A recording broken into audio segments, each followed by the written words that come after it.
Hurt in a car? Call our sponsor, William Mattar. 844-444-4444. With a focus on motor vehicle accidents, the team at William Mattar has handled thousands of cases like yours. Let them help you get the money you deserve after a motor vehicle accident. Rideshare, truck, motorcycle, car, only call William Mattar. 844-444-4444.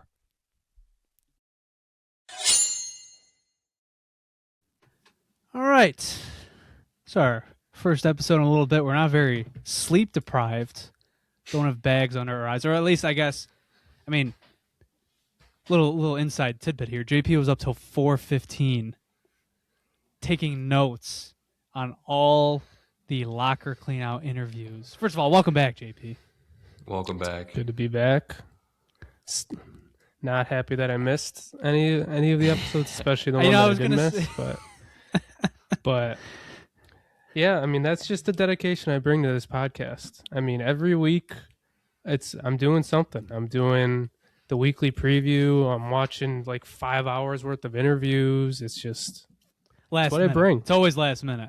From what I heard, he was on his phone for about 2.5 hours before he went at 2 a.m. to listen to everything. I got like halfway through at a good time, and then the rest of it, yeah, I pushed it off to the end. The way he was describing his work cycle last night, it's like the poster. It really is that damn phone. I'll just put it that way. It's pretty bad. I give him credit. That's something I can't do. I will give you credit. I would never be able to do something like that. Dude, I was wide awake towards the end of it. I was like, damn, might not be able to fall asleep. He was locked in. Yeah. He's fiending for this. Yeah, he's fiending for the West Coast still. He misses it. Isn't it so great over there? Like with how, like time wise with sports and everything. Isn't it the best? It was. I think I didn't get to catch any of the games down there. Not that I want to anyway. But I mean, they all start at like 5:00. Which I don't know. I feel like 6:00. I mean, I think the 7:00 time slot is like almost perfect for us. But 5:00 I thought was a little too early. Especially if you're coming out of work. I mean, if it's on a weekend, it's a little different. But West Coast is amazing for like winter. Got NFL games starting at like 9 a.m. or like 10 a.m. I remember I was in San Diego in October one time, and I think one of the London games was that week. So I was waiting. There was a football game on at like 6 a.m. It was incredible, and I just kept going until a reasonable time, like 8 o'clock at night, which was just nice. West Coast time zones where it's at, it beats like these 8:30 puck drops. Like drop the goddamn puck. Like it's 8 o'clock, but by the time Montreal's done saluting every single native of their city and carrying a torch through their stadium, it's like 8:30. Like just drop the damn puck. Vegas started at like 7 last night. It was beautiful. You got Montreal on a Monday. It's 9:30. The second period isn't even over yet. They're like, we don't have any history. We're just going to drop this damn puck and try and make our own. Montreal bringing out Bingle and Chat for the 15th time. I was thinking this. I don't know if I've ever, not even with the Bills, where I've thought about a season and I'm like, we should be here right now. In terms of like, not just that like the team shouldn't have lost, but like just narrative wise, it feels like it was such a missed opportunity. Like the Sabres' path to the Stanley Cup is legitimately looking like it would have been Boston, Montreal, Carolina, and then Jack Eichel in Las Vegas. Yep. Like, not to jump ahead to the interviews, Lindy wanted Carolina so bad. He wanted another crack at that team. And, I don't know, just overall, like, Boston, maybe your most storied rival. Montreal, who's also right there. And it's two teams, like, on the same wavelength with their timelines. Getting another shot at Carolina 20 years later. And then the final boss would have been Eichel. We shouldn't be doing this. We shouldn't be here right now. We should be watching a hockey game. Just wasn't meant to be. We've said this before, though, for the Bills, that there's just, it's like the perfect path, and this is storylines that lines up. I felt that way this year. I think this year is legitimately the first time. Like, obviously, after 13 seconds, like, you're saying to yourself, like, we should have won that game. But it's like... won the Super Bowl that year. But from, like, a storyline perspective, like, this year, like, given how the Broncos basically... Their season ended the same night as the Bills.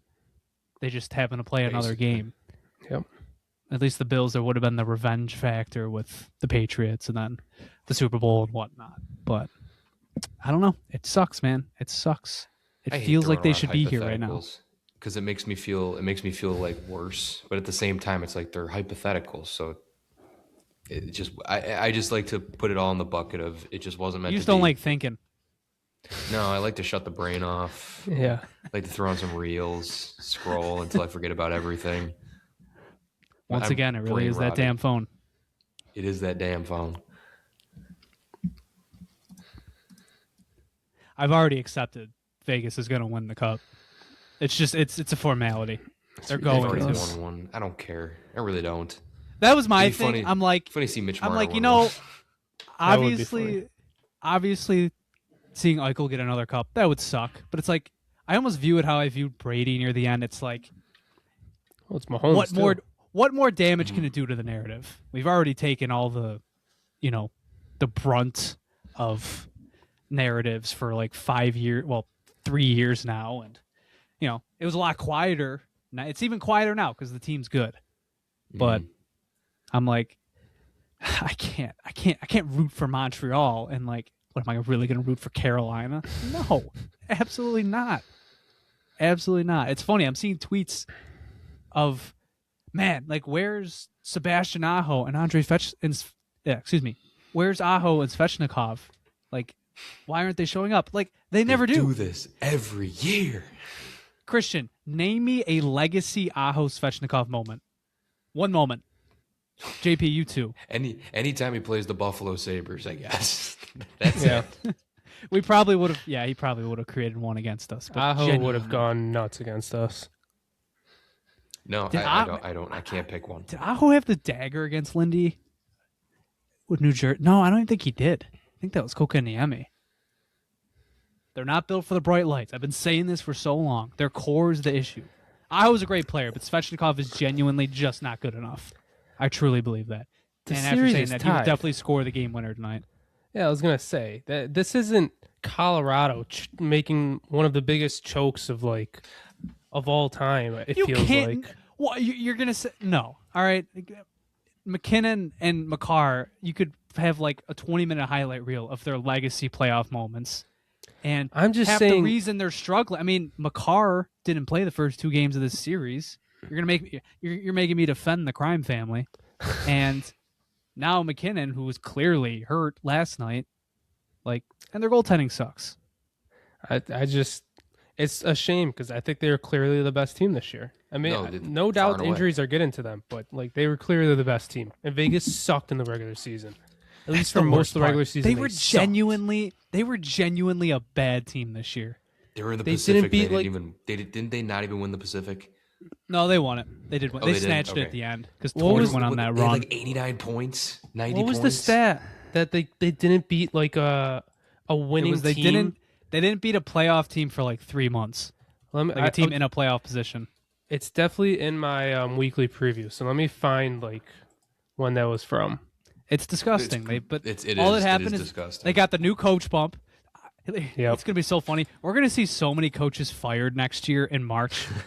They're just going to be looking for that bump. And that's literally GM bump with the Sabres and now the head coach bump. It's just we're going to see so many people get fired. Some team's going to hire Adams as their general manager and then hire Bruce Cassidy as their head coach, and then they're going to fire both of them before the playoffs. They will go 16-0. They will go because 16-0. Clearly players hate those two guys. Cassidy's done this twice now. The Bruins fired him and then had the greatest regular season in history. And then we saw what the Adams firing just did. It's so fun. I don't get it, man. They hired Torts. It's a weird sport. It's a weird sport. Hart becomes the best goaltender in the sport, and then And here we are. They're up 3-0 on Colorado. Like, that's crazy, man. And the whole injury thing with Makar, it's like, I don't want to hear that. It's like, it's the playoffs. Everyone's hurt. Everybody's hurt. It's embarrassing. I'm doing it in comparison to Carolina, where it's Fair like, enough. no, their core players just suck. Their core players suck, yet they're at the top of the conference every single year. It's like, where's the disconnect? Where is it? Is it they're just not clutch? They just can't show up in the playoffs? I think that's what it is. When they play high competition in a series, they kind of crumble. This thing's definitely going. It's going 7 games. The series is going 7. Which is such an indictment on them. Of course. Oh yeah, I 100% agree. It's just is Montreal really going to play 28 games? Carolina almost won a game, or Montreal almost won a game with less than 20 shots.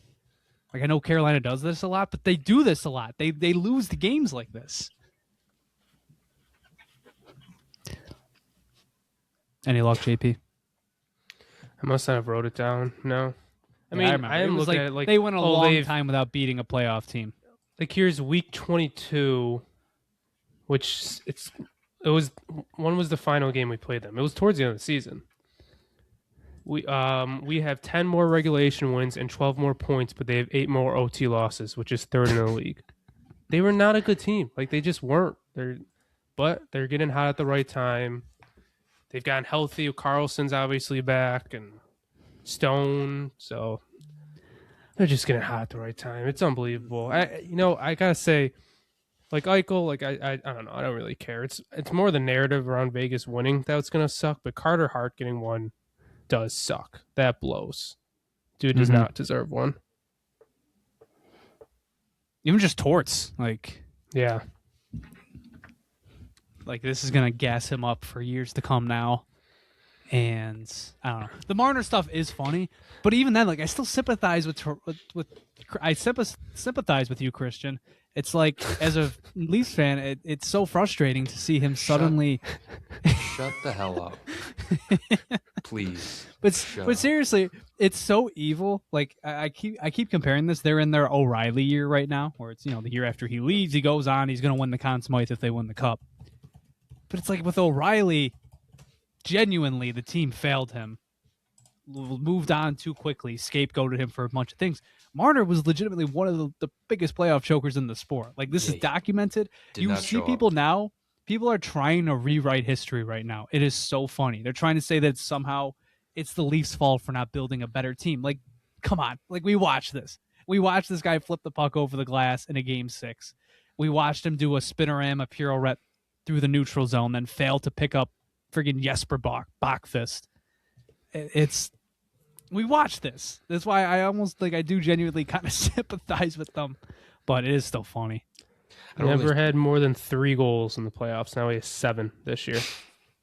I relate just because, I mean, as a Sabres fan, we know you relate. Of course you relate. Shut up. Yeah. As a Sabres fan, you see all these guys leave and they have playoff success. It's like, it's kind of the same thing.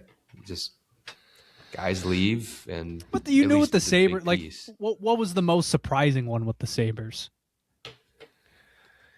Eric Robinson. A little bit, just like how. Yeah, Eric Robinson.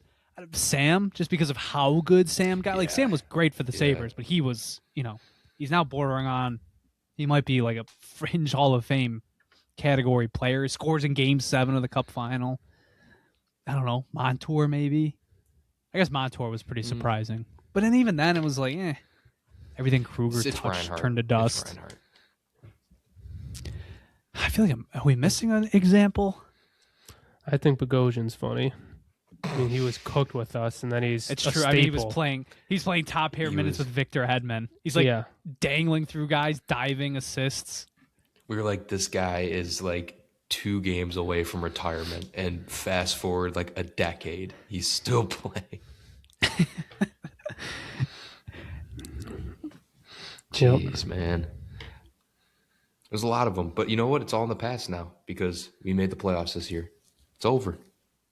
Good season. Talk goes away. The talk goes away. Talk goes away. Well, in any case, welcome back to another episode of the Sabre Report Podcast. My name is Jonah. I'm Christian. And I'm JP.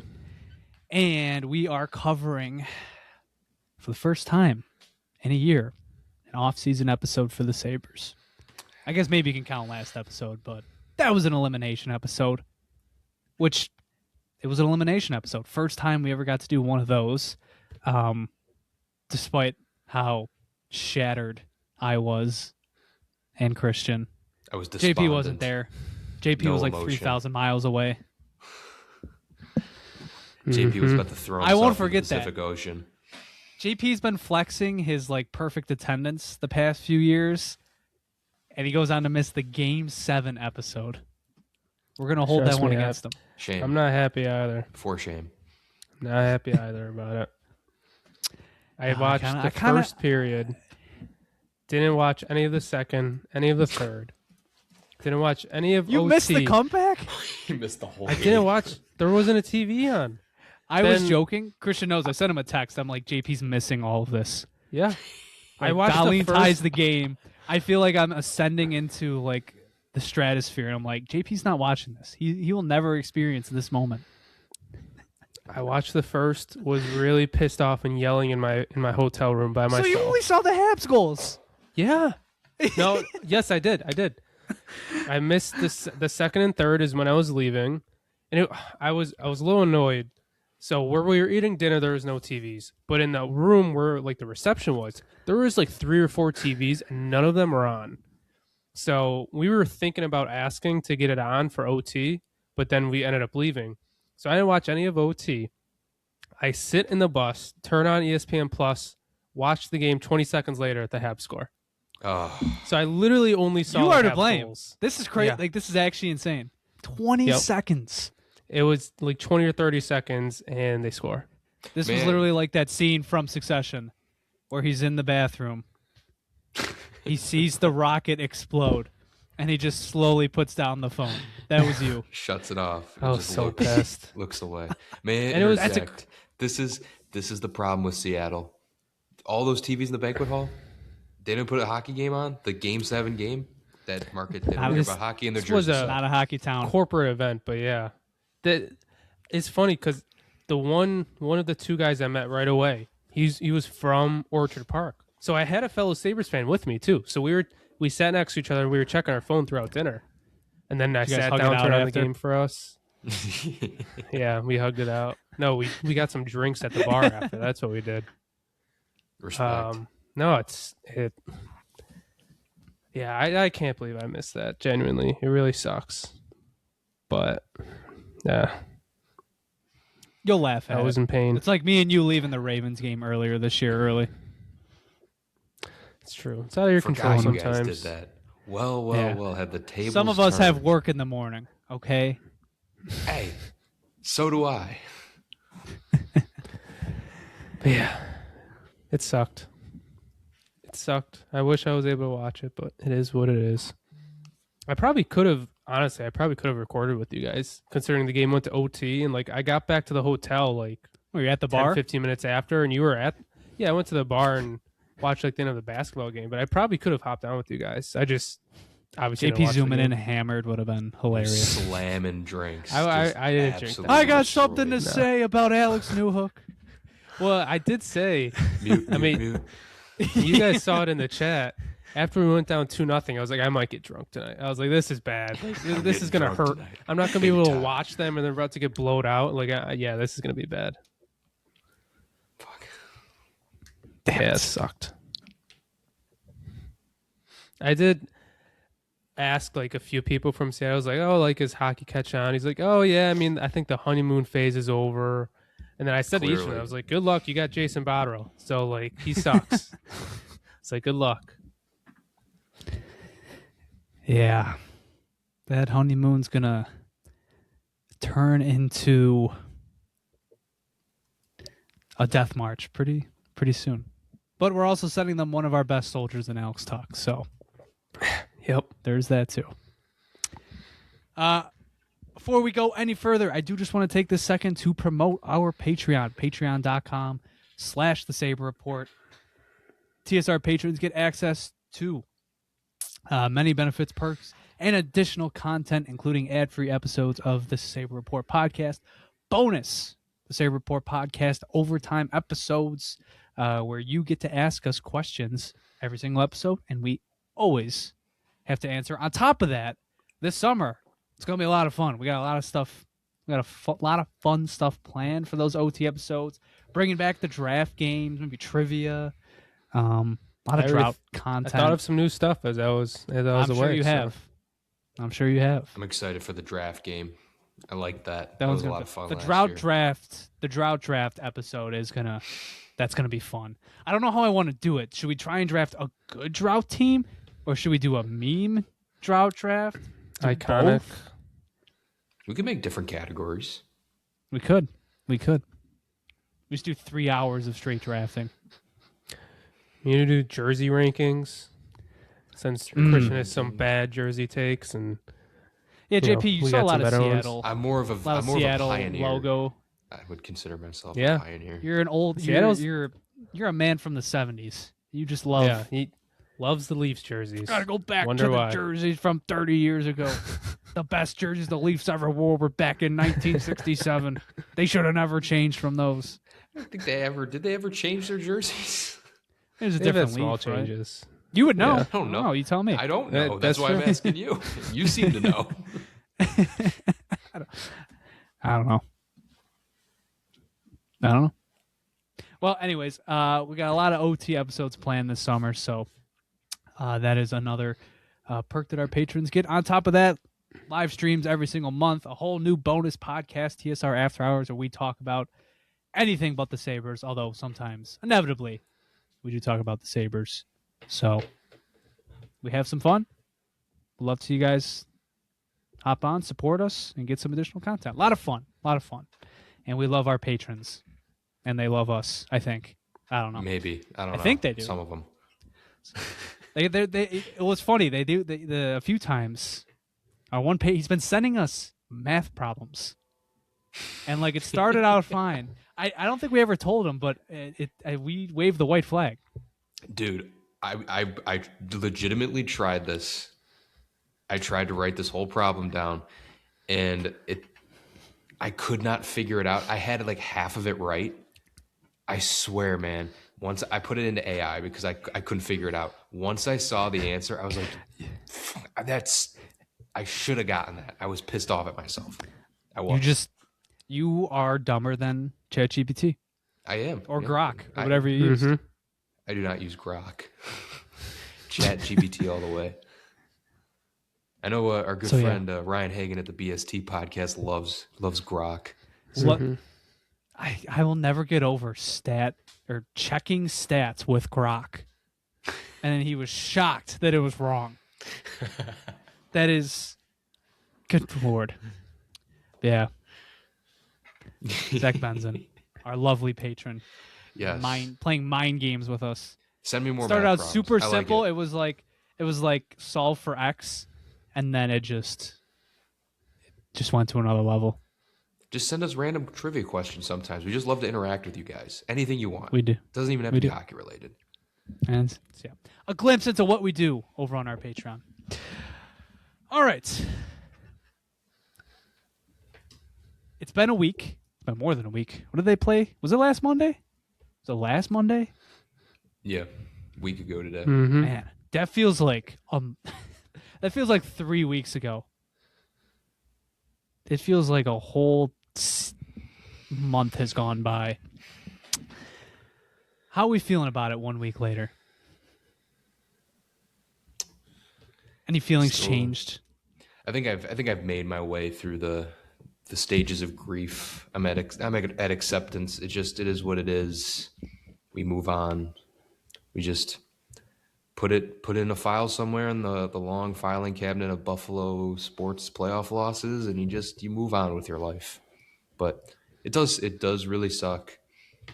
There's always those what could have beens. What if Tate shot the puck? What if he did this? What if something else happened? But you got to put it all to bed because you're just going to drive yourself crazy. So it is what it is. Yeah.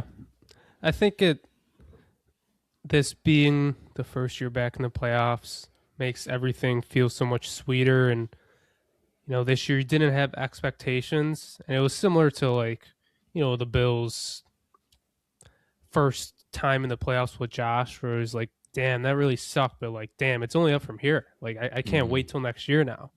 We're like, if we were to lose this game, 3 years from now, I'd be like, okay, this sucks. Like, we got our expectation. That is unbelievable. I bring up the Bills and a train goes on in the background. That's unbelievable. I think he loves the train horn. It doesn't hurt as much because, you didn't have expectations. Everything was pretty much gravy. And I think you just look back and how incredible this season was and how encouraging some storylines are coming out of the playoffs with a bunch of our young players. It's just incredible season, and unfortunately doesn't always go your way. I mean, you brought the team who at the very least is going to bring it to, 5 or 6 games with Carolina. You brought them to Game 7 overtime. Like, I mean, what a season. So sucks how it ended, but so many good memories that I would do it all over again.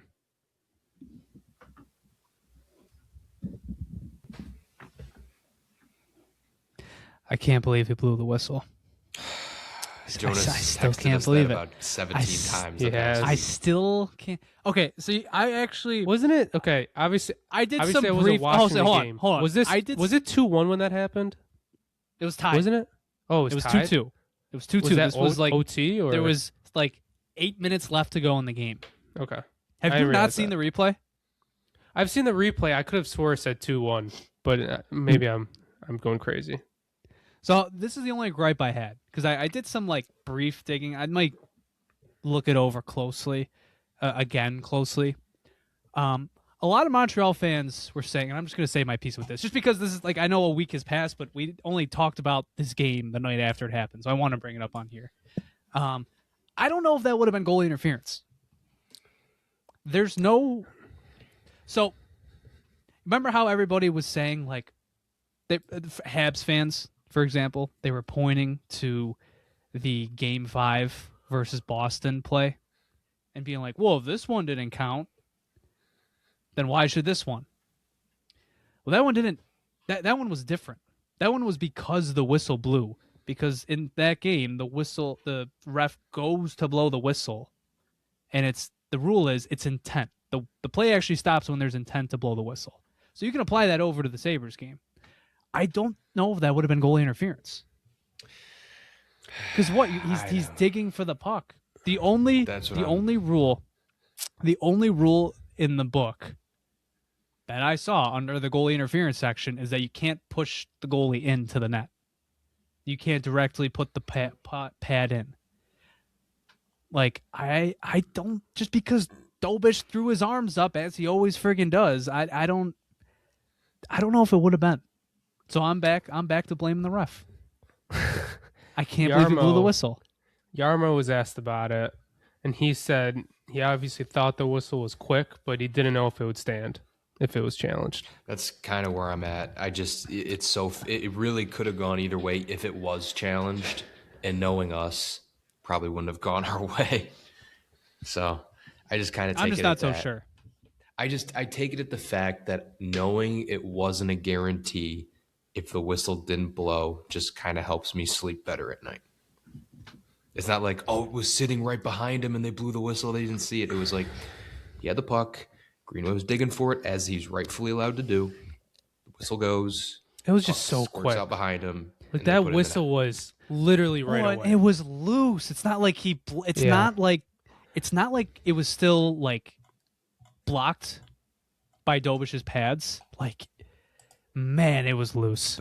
Beck was asked about it too. I'm trying to find what he said. The puck seemed like it was clearly there, and he had a similar view of the ref.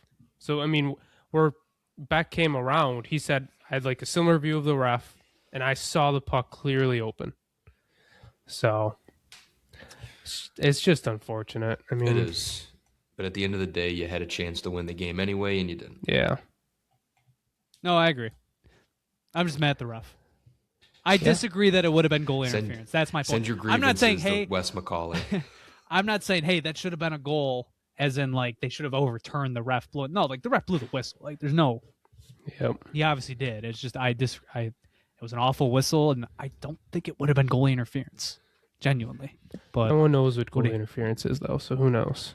Well, I know. Like, what? Okay, but like, if that's goal interference, then what? You're just not allowed to dig for the puck. That would have been my thing. I would rather just say the whistle was blown. Yeah, So it's just a quick whistle. Way too quick of a whistle. Well, for one last time, that would end the season. Close the book. Close the book. I'm trying to think of like what we last episode really was such a blur. Like I think we went in on Luukkonen a lot. You guys weren't that negative, honestly. I'm still not. We tried. Like I'm not saying you should. No, I don't mean negative. You guys didn't. You were so down in the dumps. That's what I'm. No, that's what I have to say the only thing that hurts from that game is the whistle for me. Like that was it. I'm able to watch the Newhook goal fine. Like I don't avoid that like the plague. Like whenever it would pop up, I'm like, it is what it is. I don't know. Like I was fine with it this past week. I was pretty much at peace with the game. Just aside from that one play, it's like I said in the episode. I just wish that wouldn't have happened, because then I'd be totally fine. Then I'm just like, well, okay, we were beaten, instead of just having to now think about that one singular play for the rest of my life. But it's gonna be okay. I'm pretty at peace with it. I hope so. That could have been our only shot. Never know. It wasn't. Come on. This is just getting started. Could have been. You never know. And if it was our only shot, you didn't even get halfway. So it wasn't even whatever. Yep. It's not like you were in Game 6, OT, foot in the crease. You're in Game 7, quick whistle. It's basically the same. Yeah. But I mean, at the end of the day, there was so much good that came out of the season. Like I cannot just put Game 7 as the main piece of this season. I've had the most fun I've ever had as a fan watching this season, at least in my conscious life. I'm sure as a kid I was thrilled with 05 through 07, but just so much good, so much fun. You were like, but like you were thrilled with clouds back then. Yeah. So low-key. If some keys dangled in front of your face, you would have been thrilled. So it didn't really mean much.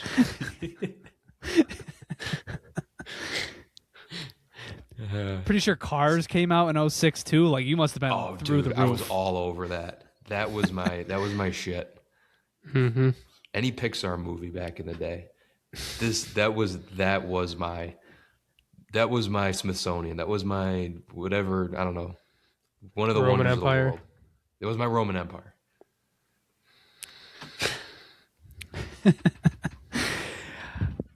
All right. I don't want to spend too much time just reflecting on this season overall. I mean, we have a whole podcast. We've done breakdowns. I did just want to ask, though, unless, JP, you have something first.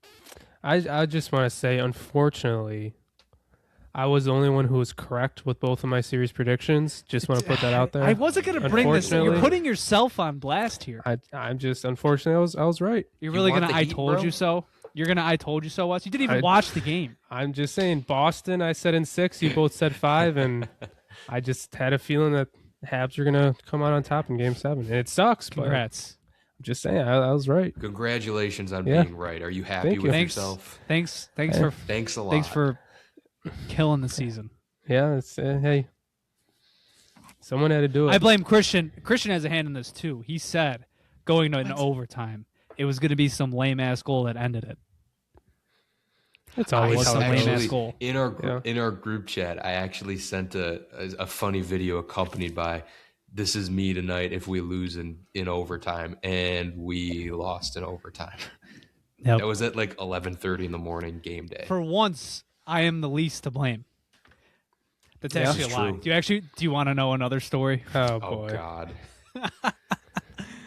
So I bought tickets last second with 2 of my buddies, and I shit you not, Dahlin's walking the blue line, gives it to Tage. He doesn't have a lot of space. Obviously, he fails to chip it in. And my buddy next to me goes, "Oh, no." I'm like, we're good. Bang, posting in. So we all have a share of blame here. Yep. We were good. He shot it from the tops of the circles, man. Yep. God damn it. Just unfortunate. But I think at least just to talk about the end in a putting a bow on the season. What was your moment from this season? What was the best moment from this season? I feel like for me and you, you went to 2 incredible games. Being in person for game 1, I don't think I'll ever have a sports moment that tops that. Genuinely, me and Jonah were jumping up and down, going nuts, and I literally. So last night, which you can see on the ESPN broadcast, by the way. Yes, you can. We're etched in history. We are. Last night, I think Samuelson, he was asked about his game 1 goal, and right when he asked that question, I was like, damn it, I need to go watch it again. I watched it 5 more times just to hear the roar of the crowd. That game 1, nothing like that moment will never happen again with all the anticipation building for 14 years. That's, I don't think it's entirely ridiculous for me to say that. That might have been one of the best moments of my life. That was just insane. Absolutely insane. And if we go to regular season, it has to be the Lightning game. That was just absurd. That was probably the best game of the year, but the game 1 comeback, God, I'm never gonna forget that night.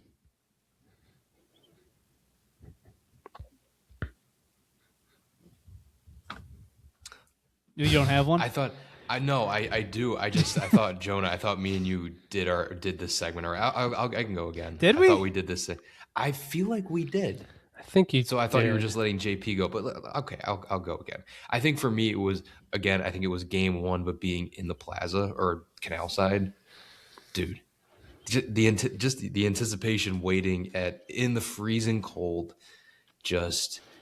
I thought we were getting shut out. I was with my brother and 2 of my friends, and we were just like, of course this would happen to us. We're getting shut out on home ice in our first playoff game back, and then they just rattle off 3 goals. Place goes nuts. Samuelson goal, it starts snowing. It starts just snowing randomly for 5 minutes and then stops. Just peak. Absolute peak. It's the only time in my life where I've gotten out of a building and I'm still yelling. Only time where I'm holy, this sober. Yeah, genuinely. He's left plenty of buildings after a couple beverages. Yeah, plenty of buildings. Yeah. JP gets rowdy. Yeah. He loves it. He lives for it. I've got a few. First of all, just game 1, obviously.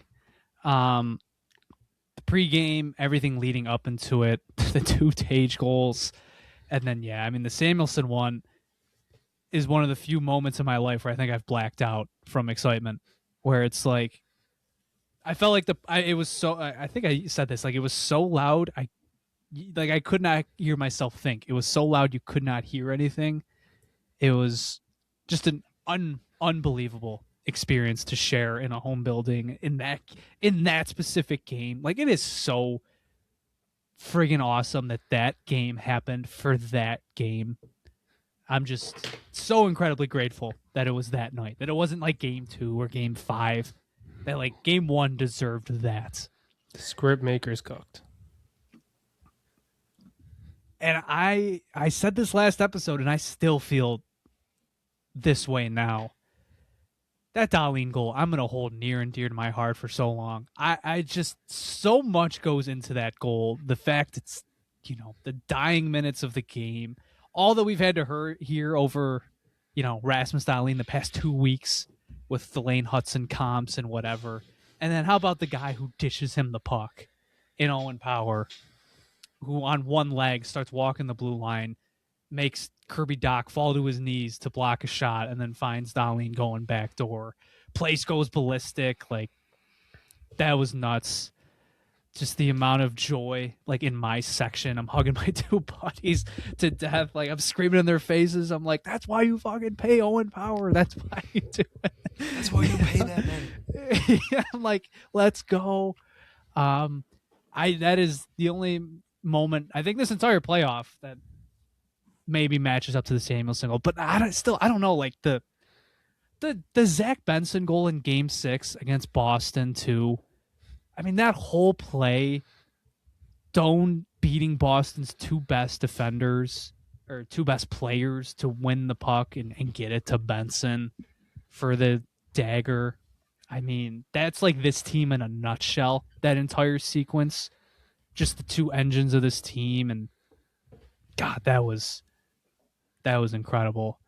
And I mean, listen, I was at the Lightning 8-7 game. So like, obviously that's on the list. I don't even know which goal to pick from that game. Maybe the Zucker one, maybe the Doan one. I mean, that was nuts in person, obviously. But from a regular season standpoint, I genuinely still don't know if there's a moment that beats Tage's second goal on New Year's Eve. Oh, that was great. Where you knew it was like, this is real. That was like, oh shit. Like this team. Like this is happening. This team rocks, but also they're good. Like they are so good that like when like Tage himself for like so much of this season was like, man, like if he's on, this team can go places. And like you know, like game 1 against Boston was that in a nutshell. Like when their best players are their best players, they're an unstoppable force. Same thing in Game 6 against Game 6 against Montreal. I didn't bring up like 8 goals in an elimination game while down 3-1. Like that after when we recorded that night, that was like this team's legacy is solidified for me. But jumping back, like that second goal, Tage shooting what did he shoot that? Like 95 miles an hour? It was a ridiculous shot on a night where everybody was watching to make it 10 straight wins, and they go into an away building that they've always struggled in and just beat them up and down the ice for 2.5 hours. Great New Year's, man. Like I go back and I watch that Tage second goal all the time. Like that was my favorite non-playoff moment from this season. That was like okay, like they're good. Like this is not going anywhere. I think I might need to go rewatch the Lightning Sabres 8-7 highlights after we're wrapped up here. I'm looking forward to the season highlights that someone might be doing. Yeah, so they're coming. Relive some of them. I wonder what the runtime on that's going to be.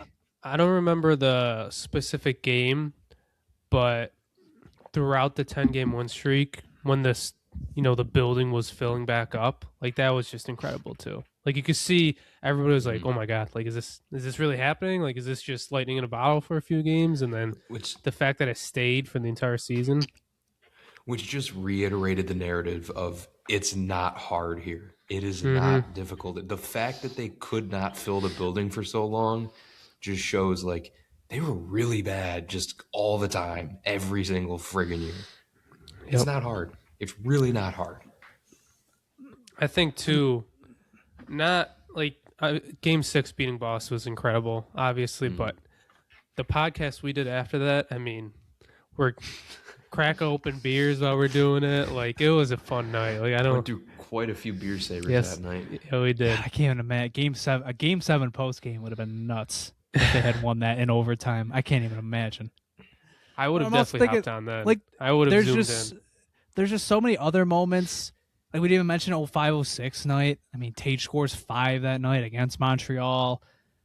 Clinching the division. Yep.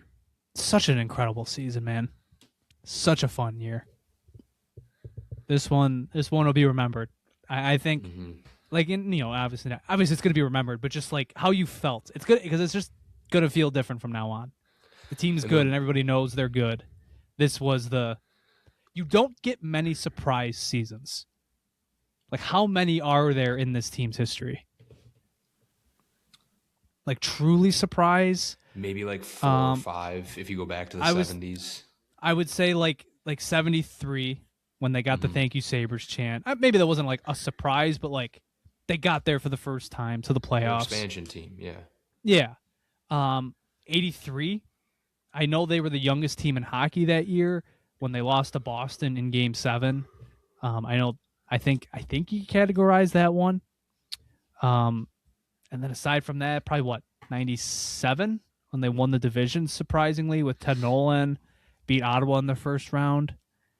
And then probably just 06? And then this year? So that's like 5 years I can say off the top of my head. And even then, like this in 06, I think are unparalleled. Just truly out of nowhere. This is the most surprise season of all time. And there will be tangible evidence of it, too. You'll always be able to point up into the rafters and say, this season happened, and I was here for it. Yep. And we might win multiple awards still. Like, Darlene could still win 2 awards. Lindy can still win an award.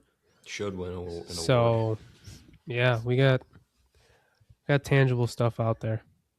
I mean, will this be, 5-10 years down the road? Is this going to be, like, compared to, like, some of the peak years in the 2000s, 05, 06? I mean, obviously we didn't get as far, but like the way this got the city back into the Sabres and how poetic of a season it is. I mean, I feel like it's going to be compared to some of those teams for forever. I think it's I almost would say I hope it doesn't. The reason 05, the reason 06 and 07 I think are hold in very high regard is nothing's happened since then. Yeah, they won the division title. They've had 2 playoff appearances. Yeah, nothing's happened. True. That's why those years are held in such high regard. You almost want this year to be forgotten. Like, it's the start of a new culture. You want it to be like a run. Like we view, like, the Bills 2019 and 2020 seasons. Those were fun. But the 2020 season would be like held in like the highest of regards if the Bills were nothing these past like 6 years. But instead it's just it's another Josh Allen season. For context. No, I like that mentality. That's smart. Keep making better memories. We don't want to be reliving the past every single season. If comparing it to the Bills again, like the Bills breaking the drought, if you want to go back and relive a memory, like you go back and watch the locker room video of them realizing, oh my God, this is happening. And obviously Tyler Boyd scoring the touchdown and them going nuts, Kyle Williams crying. Like, you go back to that video. The Sabres in 5-10 years when you want to relive the drought, is it going to be the Samuelsson goal? Because like we didn't have a poetic breaking the drought moment really. But, like, first game back in the playoffs, hearing the crowd buzz, like, I feel like that Samuelsson goal is going to be forever remembered. I think it is. I mean, I think overall it's one of the more miraculous comebacks in NHL history. Like, I'm really trying to, like, playoff-wise, like, 3 goals in the last 7 minutes of the third period to erase a 2-0 deficit. I mean, overall, it's a historic comeback, and then you add everything on top of it. Like, I think you're probably right. Like, talking about that, I mean, I've seen so many angles of people recording that on social media.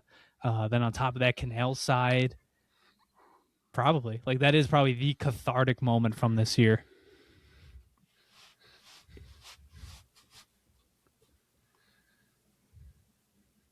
Fun season, fun season, incredible season. Now we actually have to talk about the off season. Unfortunately, can I throw in? I have to say that Bruins game, the second game of the season, is maybe the funniest game ever. It did pop in my mind. Like, is that a bottom 5 drought game of all time? They get outshot 17-1 to this year's Boston Bruins in the first period. Their one goal scored. It wasn't even a shot on net. Like, it was going wide and then just hit a stick and went in. That's crazy. That feels like a completely different roster. I'm so glad I wasn't able to watch that game. I kept up with it on my phone, but I was like, man, if I was watching this, I'd be heated. The shots were 17-1. Oh, the drought went out with a bang, man. It really did. I just remember it's like sitting like looking over at JP. We're watching the game. It's like the shots are 17-1. 17-1. Justin Danforth played in that game. Also feels like not the same season. He's going to be a legendary Puck Doku answer in a few years. Forgot about him again. I have a list of all the people who did an interview, and I completely forgot about Justin Danforth. Did he do an interview? No. I'm saying I made a list of all who. What'd you think about your season this year? Obviously, I don't know. It wasn't great. Obviously, he didn't. But I'm saying everybody has forgotten about him. Like literally everybody. I've seen so many people say, "Oh, I forgot that he's on the team." Mm-hmm. Funny. Well, all right. Let's finally close the book on the 25-26 season. What a year it was. What a year it will be remembered as. But now it's time for a time in our lives that is all too familiar, the off season. Which, by the way, we've only got a few more weeks left of it, which is great. It's so nice. Especially like these series. Well, one of the series is going by quick. The other one's taking its time. Mind you, I'm gonna kind of update you on the Hurricanes game. Mm-hmm. Sure. Real quick. I think the expected goals are about 4-1. It's tied 2-2. Montreal has. Who do you think? Carolina. Yeah. Of course. Montreal has 11 shots, and it is the third period. Yeah, it was like Vegas last night. They got outshot by like double and scored 4 unanswered goals. It's the one. You know what? I finally found just a intangible stat. I finally found it that advanced stats can't capture. Voodoo devil magic. Mm-hmm. And the Montreal Canadiens have a lot of it. They have it. They have it this year. Every game, I feel like they just get shelled in shots, and they still find a way to win. Evil. Should have been us. All right. On to the offseason. JP, as we joked about earlier, put a lot of time and effort into all of the players' exit interviews and notes from that. Yes. Before we jump into that, we should talk about the one actual piece of news that we have gotten since the season ended. Lindy Ruff is back. He has extended 2-year contract extension. Lindy is back. As most likely are his assistant coaches. Every single one of them. I think the only issue is like if the power play really doesn't improve, or the special teams in general, because I really think the penalty kill was propped up this year by some luck and goaltending. Which we saw. They gotta do something, man. They gotta do something. I don't know if this was the whole playoffs. I think it was just the Montreal series. I think they operated like a 75% penalty kill, either in the Montreal series or the whole playoffs. Like they were bad. Like it finally caught up with them. Montreal, they were bad. Few players talked about it. That's true. That's right. Boston only had like 1 or 2 power play goals. They didn't do much. Yeah, they were bad against Montreal. Yeah, it's one of the better power plays in the league. Yarmo said in his exit interview that he first talked to Lindy about his contract extension in LA, which I'm assuming is the March 21st game. Mm-hmm. But Lindy said, I just want to focus on the playoffs. But so this was a thing that was cooking, and it makes sense at the end of the day. I mean, I'm sure this has reinvigorated Lindy's passion for this game. And in his post game, he even used the word, "This is just the start of what I think our journey is." I'm paraphrasing a little bit, but it seemed like it was a foregone conclusion that he was going to be back in some capacity, and they did not wait long. They got that done, and I've only seen positive reaction to it, because he should be getting a piece of hardware on his mantle in a couple of weeks.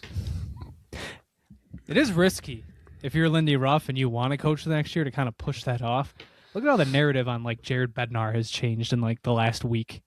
People are like, he should get fired after having the season he just had. I don't think it's totally like I don't think it comes without. Yeah, I don't think it's unwarranted. Like if they have been, like I don't know if you unrelated, but like have you seen like he threw Cal McCarr under the bus after their Game 2 loss? Because everyone was asking like, is McCarr gonna be back? He's like, you'll have to ask him. Not my problem.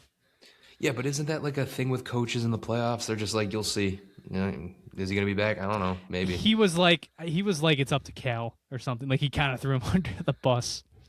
Not to get JP going on his injury rant just yet. It's coming. But from Lindy's exit press conference, talking about the assistants, he said how they're hardworking. He believes in continuity and getting to know your staff. They know they have to improve, but he also said specifically he thinks the continuity helped with their defensive game this year. So yeah, I can get on board with that. Like the continuity, like I understand. And I mean, he did say they know they've areas to improve. He didn't say them. I hope in the top of his list is a power play. But I mean, he's not wrong with the continuity. And I think, I think Chad DeDominis has said this on Twitter. Like, assistants do more than just, Appert for the power play. Like they do more. Like that's why I've said for a while now, like obviously Appert and his power play has just been atrocious. But like if he were to become the head coach, like I still think he'd be a good head coach. Like I think he's a good coach. It's just he can't coach power play. I mean that's just clear as day. I maybe wouldn't go that far. I know what you're saying, obviously, and I'm actually going to step in and I am going to, I guess, defend Appert a little bit. It's more so like I don't think he's good at his job, but it's hard to say. Like what was he supposed to walk into the negotiating table with Kekalainen and act? And was what did Kekalainen have on Appert? Like, our power play was bad when we needed it. No, it wasn't. It was like 30% in the Montreal was good series. In the last series. And you look at the wider picture. What was it on the season? 16th, right? It was mid. I guess mid. Like, per stats, it's mid. We were saying if we just had a league average power play, we'd be a playoff team for years. It was league average. And trust me, like I'm painfully league average. It doesn't look league average. But. Yeah, like it's infuriating. But I was like, what? They were gonna fire coaches after this season? Like it was never gonna happen. Maybe they walk away if there was a new regime. But like if Lindy was coming back, I never for a second had an ounce of expectation Appert would be gone or Wilford or even like after the playoffs or after the second round that they had, like that Bales would be gone. Like no, like it's the best season in 20 years. It's the furthest they've gotten in 20 years. Like what, they're gonna start ripping people off the staff with a new contract in place? No, it was never gonna happen. That being said, I don't think this is going to be a good move. I could be wrong. I hope it's a jinx, as I so often do. And the power play. I mean, we've had it's really 2 years only with the power play. Like every part of their game did get better this year. So like Lindy's not wrong about the continuity and developing their structure. It really only is the power play. I feel like maybe special teams in general, team-wide scale. Sure, yeah. I don't disagree. I think continuity. I don't think the continuity makes them better, but a lack of it might make them worse. I mean, we saw that last year. Lindy was thrown on a staff with guys he didn't know. I mean, that was the worst part of all that. Just dumped into a random situation. It was so funny. Just like I think he brought it up again in his presser. Like he was like, "Oh, Jack Quinn. Like I didn't know anything about him when I got here." And it's like that was the case for like half this roster. And I mean, there's nothing you can really do about it, but it's funny. But it's the reality of the situation. Like I said, I never really expected them to make a move there. But 2 years for Lindy Ruff. Oh my God, Montreal just took the lead. Unbelievable. This team is unbelievable, shots. Man. I know. This wasn't even a shot on net. What? Carolina, man. How do they do it? What happened? Like it just like deflected. It was an attempted pass. Son of a bitch. So yeah, 2 years for Lindy Ruff. He'll be back. And fun stuff. Fun times. It is last contract extension. We said this last time. Is it his last contract extension? Probably. Yeah, to be seen. I don't know. Probably depends on him, really. Depends on what Definitely. he wants moving forward. Well, he said in his exit interview that it was all up to his assistant coach's wife, and that she was like, "Hey, you have a disease. Like, you gotta keep going for it." So it seems like they're both in full support of coming back. So. And I mean, also at the end of the day, I really think this is a guy that the organization can't fire. So we just kind of leave on his own terms. I know it would be bad. It's like, yeah, we're not renewing his contract. We're going to Seth. We'll see. If KA was still a GM, it might be, hey, Lindy, we got Seth. He's working up the ranks. Like, it's his time. Can't wait. I do wonder, like, what do you think Kekalainen thinks of Appert? That's what I was wondering. Like, do you think Yarmo I don't have a clue. I really wouldn't know. I wonder what he thinks about the guy. No, Yarmo or Lindy.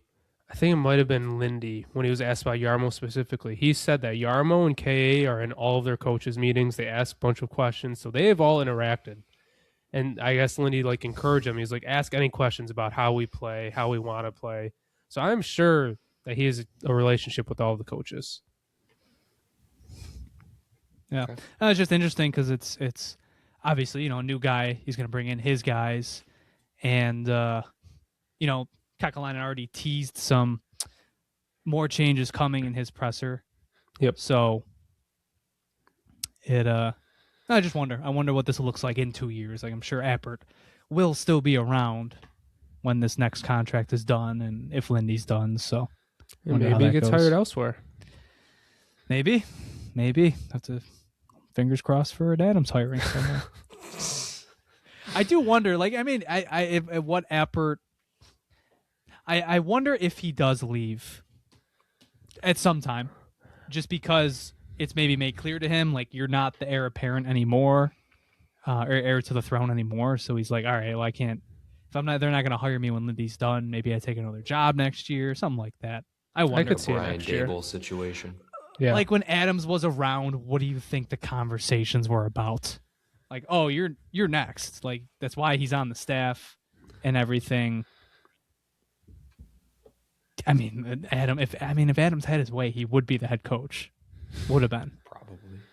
That was his first pick. So wasn't he promoted to he's like the head assistant, not head assistant coach, but isn't his title is he an associate? I don't think he was. I could have swore he was. Let me look at the website. I do have some good news. The Montreal Gold got called back for offsides. Yeah. Let's go. Love that rule. And it was one of the annoying ones, too. Like, oh, that did not affect the play whatsoever. I can't believe hate to see it. I can't believe we're rooting for the Hurricanes. Love that rule. Did you get any clarification? Did you find it? Oh, it just says assistant coach on the website. All of them just say assistant coach. But I could have sworn he was coach. Just by the way everything operates, he's clearly the top assistant coach. I could have sworn he's always close to Lindy. He's always the first one to give him a high five. He's the one leading any of their timeout plays. It's always Appert. Mm-hmm. Maybe it's on Twitter. I could have swore they did something, but I don't know. Maybe I'm going crazy. We interrupt this episode of the Sabre Report Podcast to tell you about our sponsor, William Mattar. Hurt in a car? Call our sponsor, William Mattar. 844-444-4444. With a focus on motor vehicle accidents, the team at William Mattar has handled thousands of cases like yours. Let them help you get the money you deserve after a motor vehicle accident. Rideshare, truck, motorcycle, car, only. Call William Mattar. 844-444-4444.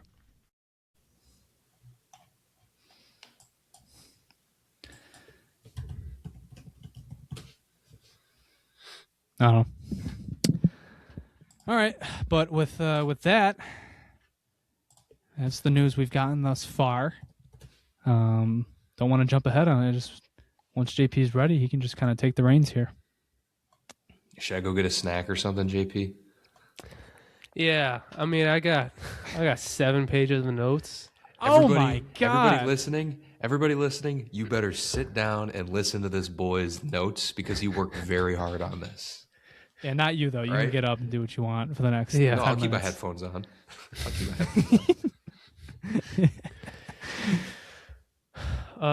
First, want to mention the players who didn't interview. There's only a few that I feel like are notable. Like it's not up to the players, obviously. It's up to like the media team and maybe even like who the press want to ask questions to. But I do feel like a few names are notable. Like they pretty much did interview all of their like quote unquote core. Jordan Greenway, I thought it was weird he didn't interview, to be completely honest. I mean, he's considered part of the leadership group, quote unquote. Him and then even like Connor Timmins. I mean, obviously he was kind of a staple in this defense, I guess, for better or for worse. He was surprised, but I mean, any of the other players are named: Carrick, Kozak, Pearson, Danforth, Metza, Kessering, Stanley, Shannon Ellis. They didn't interview either. But I thought Greenway and Timmins, it was. I would have liked to see an interview from them. I'll put it that way. Especially Greenway. The only thing Jordan Greenway does is lead people into bars on Elmwood. Seems like an oddly specific jab. Yeah. Hey, he had a huge playoff goal. He was nearly Mr. Game 7. He was nearly Mr. Game 7. It's funny. Think about that. Looking back on the series. Hit more back. Dude, you know who I'd be... Dude, if I'm Beck Malenstein, I am pissed. He scores that goal, he's getting $4 million on the open market. Yeah. That's not even a joke. I was ready to like rant about the fourth line being so bad in the Montreal series, but they cooked they showed up in Game 7. So they showed up Game 7. Okay. How do we want to start? Christian, how's that snack? What'd you grab? What are those, potato chips? I grabbed some peanut butter crackers. They're pretty delicious. Do you want to start with Jarmo and Lindy or the player interviews? We'll rip off the player interviews. Okay. Well, then if we're going to start with the player interviews, I'm going to get my rant out of the way. I'm so sick of the friggin' injury bullshit talk in the NHL. And maybe it's more specifically the Sabres, but I'm so sick of it. Compared to every other sport, you'll find out at least which area someone is hurt. Like the NFL, if someone's hurt, like Josh Allen last year, he had a hand injury the entire year. It was listed. I cannot stand that NHL players are like this. It's so annoying. And like, I think a few of them were like, oh yeah, I never talk about injuries. Like, I get they don't want to make an excuse. But for the visibility for the fans, it sucks. It's so goddamn annoying. Like the only negative thing I could think about any of the players saying an injury, like if Josh Norris said, "Oh yeah, I hurt my shoulder in the first round, that's why I was out." Well, yeah, then people would be shitting on him. But like, I'm so sick of the talk. It's so annoying. It does not happen where people target an injury specifically. Like if in the NFL you could say exactly where you're hurt, and those guys are more meatheads than people in the NHL where they will actually try and injure you. And it's so frustrating. I cannot stand it. Like if your players were specifically asked like what if they had any injuries or what the injuries were specifically, and they completely avoid the question. I cannot stand it about the NHL. And maybe it's even our coaching staff or just the Sabres in general, but it's so goddamn annoying. Like the season is over. You can say what you hurt or what happened. Like it's fine. Like I cannot stand it. It's so annoying. You could thank league legend Pat Quinn for the lack of injury transparency because he basically popularized the upper body, lower body terminology. So yeah, I'll probably go on this rant every single year because it frustrates me that much. If you're asked about an injury, the season is over. Who cares? Just say what you hurt. Jarmo's the only one who actually talked about injuries. Like, Really big pet peeve of mine. I just cannot stand it with the NHL. And then also, so many. This is more or less just an issue with the NHL not having as many personalities, but these guys are so PR trained. It's crazy. Like, I think Jack Quinn, like, I almost had no notes for him until the last question because it's just basic. They all have the same answers to so many questions, but that's just an NHL thing. Real quick, do you want to know why this upper body, lower body, like this injury BS nonsense happens all the time? Let's hear it. Because in 1999, when Pat Quinn was coaching, he just got tired of getting asked about injuries. So he just all it took was one coach being fed up with injuries, and they just made up some horse shit. And now we're at this point. It's so annoying. The NFL, they release injury reports every single day. Mm-hmm. Why can't you do it in the NHL? Cannot stand it. Like, even think about Justin Danforth. Like, we thought he was coming back at some point, and then we found out just in the interview. I wouldn't say that. We didn't hear specifically, like, from the team that he shattered his kneecap, but it was reported on, and he was never like, "Oh, he'll be back." We didn't know he had a second surgery. Like, true, we did not know that. We didn't know that. That was new like information. Even Yuri Kulik, we know he had a surgery. Like, why can't you talk about some of this shit? Yeah, Yuri Kulik snuck off to the Mayo Clinic in Minnesota. Yeah, and nobody heard about it. Mm-hmm. So annoying. I'll complain about it every year. But all right, on to this. Okay, do we want to start with forwards, defense, or goalies? I got them all categorized too. Take our hands and guide us through the forest. Christian, you can choose then. Just let's work our way down like we do it like a divisional matchup thing at the beginning of the season. Just start with the forwards. We'll start with the forwards. All right. Start with the forwards. Start with Doan. A lot of the players were asked about the home and away splits. He said he thinks we need to learn how to control our emotions at home and get too high, too low. He was one of the only people who actually gave an answer. A lot of them kind of just said, we don't know. Let's see. He was asked about Kesselring, and he said how it was very hard on him with the lack of strength in his leg at times and him getting hurt a few times. They've had a lot of conversations, and it was eating at him a lot. But once the season got better, he felt better about it, that the team was at least playing well. Putting stats aside and focus, he wants to just be his best on the ice. Like, he can think of 100 ways he can think about getting better. It's not just about, points. He wants to get better in all facets. And he goes and watches video and talks about it with his dad, like a lot, he said, which is interesting. I mean, it makes sense, but obviously Shane Doan is now a free agent. Maybe the Sabres bring him in. I don't know. And asked about being a leader, he said he not specifically about being a leader, but helping some of the young guys on the team, because he went through a lot of not knowing if he was a for sure NHL player, going up and down. And he said he really tried helping Oslin and Consta with that, and that he's been through this before. So it was pretty much all for Doan. Go to Jack Quinn next. Like I said, he had the second shortest one. It was all PR shit. But he was asked about his offseason. He worked a lot on his skating and strength last year, and he wants to do a lot of the same.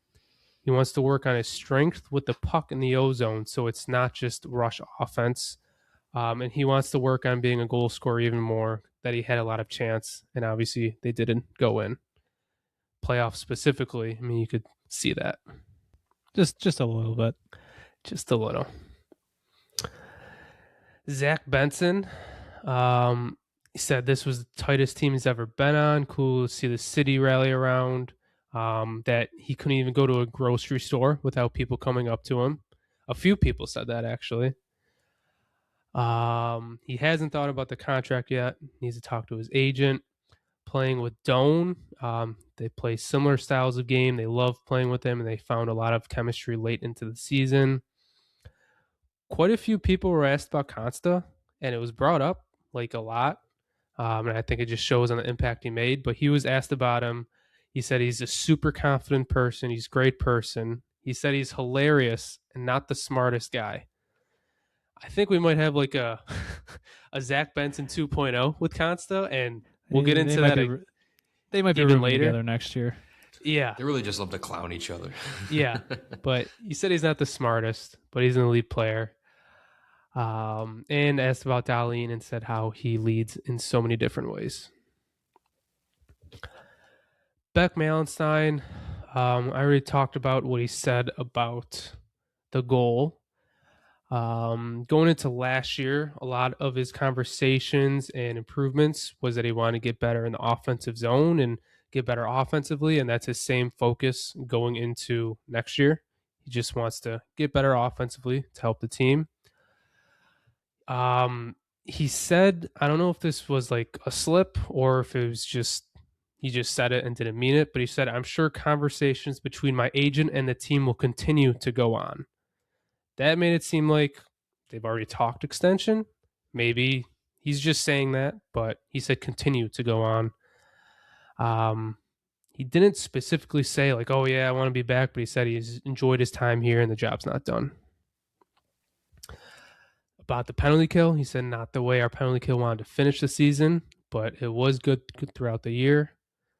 And he thinks one of the biggest things that changed this year for the team was how we played with a lead and the confidence and maturity. Yuri Kulik, I thought it was really cool that he did have an interview. Sick tan. Yeah, he was very tan. It was nice to see his incredible jawline back. But he it was cool to see him. Yuri Mulik.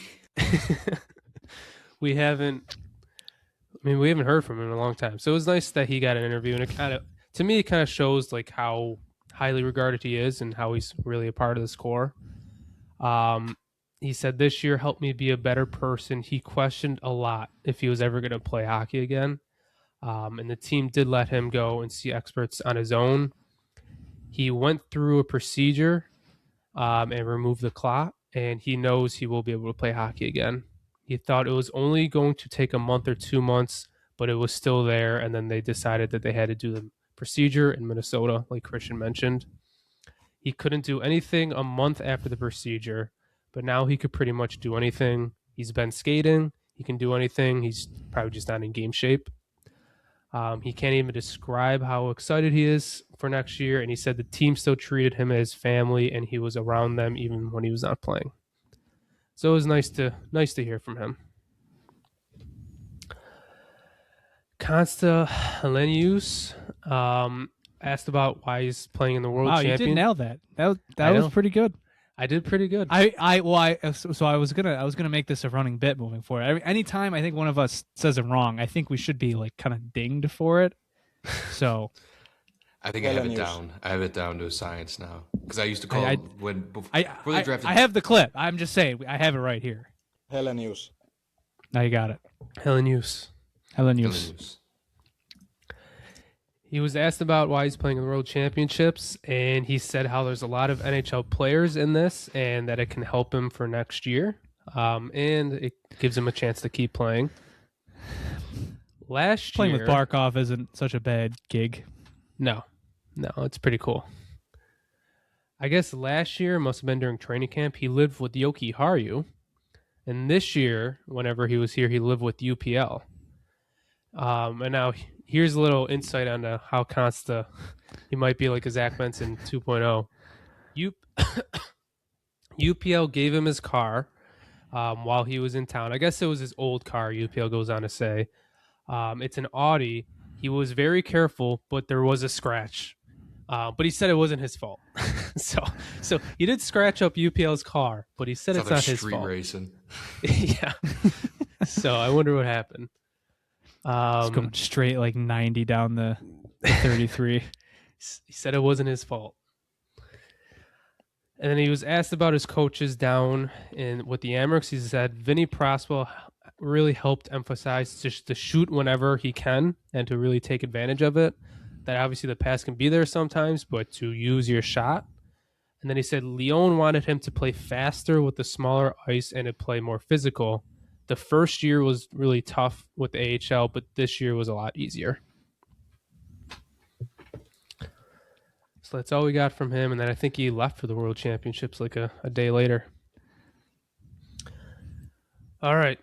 Alex Tuck. His was the longest interview. Longer than anybody. Weird. Trying to plead his case. Yep. I think his was the only one. He basically took the stand after that. It's basically what it was. He's like, Your Honor, please. I didn't mean to not score the second round. I think his was the only one over 20 minutes.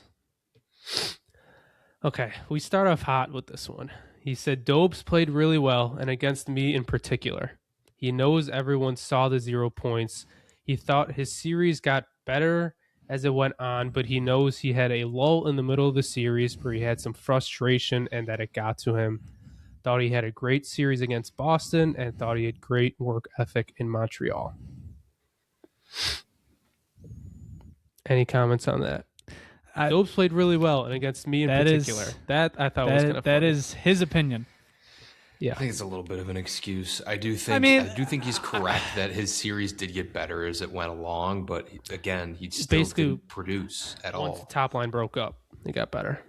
Yes, which needed to happen, and that's on the whole top line. That's not just on him. But and I'll never question his work ethic. Like, he wasn't working, so like he's right. No, he wasn't. There, he has lazy plays. Like he'll make Alex Tuck makes a lot of lazy plays, but it's never like it's just out of laziness. It's never because he doesn't care. If that makes sense. Like the work ethic was still there at times. It just obviously it just wasn't good enough. Yep. He asked if he was playing through anything. He said, "I never talk about injuries." Even though I'm pretty sure, like last year, he specifically said what injury he was playing through. Correct me if I'm wrong, but I'm pretty sure he said in his interview he had an injury last year. That's your thing. I mean, I'm pretty sure he did. Could cold take him. Could expose him to the world. I'm pretty sure he did, but whatever. Contract talks didn't progress with KA, so they stopped for some time. They initially had some good talks with Jarmo, but talks stalled, and he said it would be best for him and for the team to stop conversations down the stretch. Jarmo expressed desire to have him back next month or so. They're going to have to make some decisions. He specifically said, like, we broke the 14-year curse, or at least that's how people viewed it. Proved we are contenders. They can play well against two different style teams in the playoffs. He says he played. It's more than just scoring in the playoffs. He thinks he played really well. He said on that road trip, once they had their meeting, he said they all thought, like, what do we have to lose at this point? Why not just, go on a run? He was asked about the timeline on when he wants to make a decision. He said he hasn't thought about the timeline yet, and he has no idea how it's going to unfold. He said he loves it here, but he's going to do whatever is best for himself and his family. Main priority is his family. It's not just numbers. It's where my kids will grow up and who they will be around. Do you think you know how I feel July about 1st? You know what? Well, July 1st is a deadline. There's Well, probably I'm saying, like, he could technically still sign, but do you think it gets all the way to July 1st? His rights could get traded too. I wouldn't. I mean, I guess anything's pot. Like, I could see them being like, "Oh, Tuck's going to hit the free agent market, but he could return to the Sabres if nothing's out there." I could see that. I don't know. I mean, it's funny. He talks about family. I'm just saying, and you know how I feel about the situation. I'm just saying, a lot of free babysitting here. It's true. A lot of free babysitting in the area. Yeah. True. Vancouver as well, like that area. I think the other half of the family stationed out there, but man, I keep seeing 8 year, like everyone on Twitter is like the Sabres want him at 8 years, 8.5 to 9. He wants 8 years, 11 million. And I'm like, both of these seem awful. I don't want to do either of these. Yeah, I think it's clear. He's going to take whatever's the biggest contract thrown at him. It is just so weird. Like you've had multiple insiders be like, "Oh yeah, it just sounds like he's going to stay there," and I just don't get that impression. I don't see it. Neither do I. There hasn't been any progress made. Nothing's changed. There's been conversations going on since last summer. TSR jigs incoming. It's been going on for so long. Imagine they'd announce if it hasn't gotten done now. This turns into an Alex Tuck extension podcast. I just feel like it hasn't got done by now. Like it's just not going to get done. Well, exactly, and it's no side. Both sides have zero reason to cave into the other side. No, Tuck is still the number one free agent on the market, or 1, 2, or 3, and he'll remain that way until we get there, and he could rise up the list. And the Sabres were shown they don't really have to rely on him. It's if the Sabres season ended after the Boston series, or even if Tuck had a similar series to the Boston series, and it was instead like Tage Thompson was the one that struggled, then we'd be in a much different spot. I mean, my thoughts on the situation. My thoughts wouldn't have changed, but feels like, the Sabres need Tuck. Like that narrative would have been going, and I think a lot of people's eyes have been open to they maybe don't need him. They will be worse off without him in the short term if they did nothing to replace him, but there are potential solutions. Hellebuyck, Oslin returning, Kulik back, and that's without even making any additions to the forward group. So it's I don't know. It just feels like it should be a divorce. It should be just two parties that are in two completely different places. I have no ill will towards Alex Tuck going to get a payday. He deserves it. No, yeah, he 100% he deserves does. it. I feel like the last few years it's been becoming more popular to trade a player's rights to the team. Get a little asset. Like I kind of feel like that's what's gonna happen. I mean, he's the top free agent on the market. That's what happened last year with Marner. It's very simple. Like, Tuck, are you going to bring your price down? Because, I mean, I'm sure they know.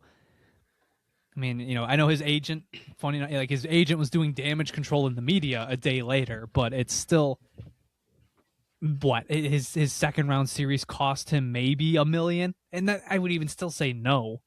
But like, even if he gets even if he was cost $1 million, he's still going to get $10 million from somewhere. Yeah, and I just don't think the Sabres want to go there.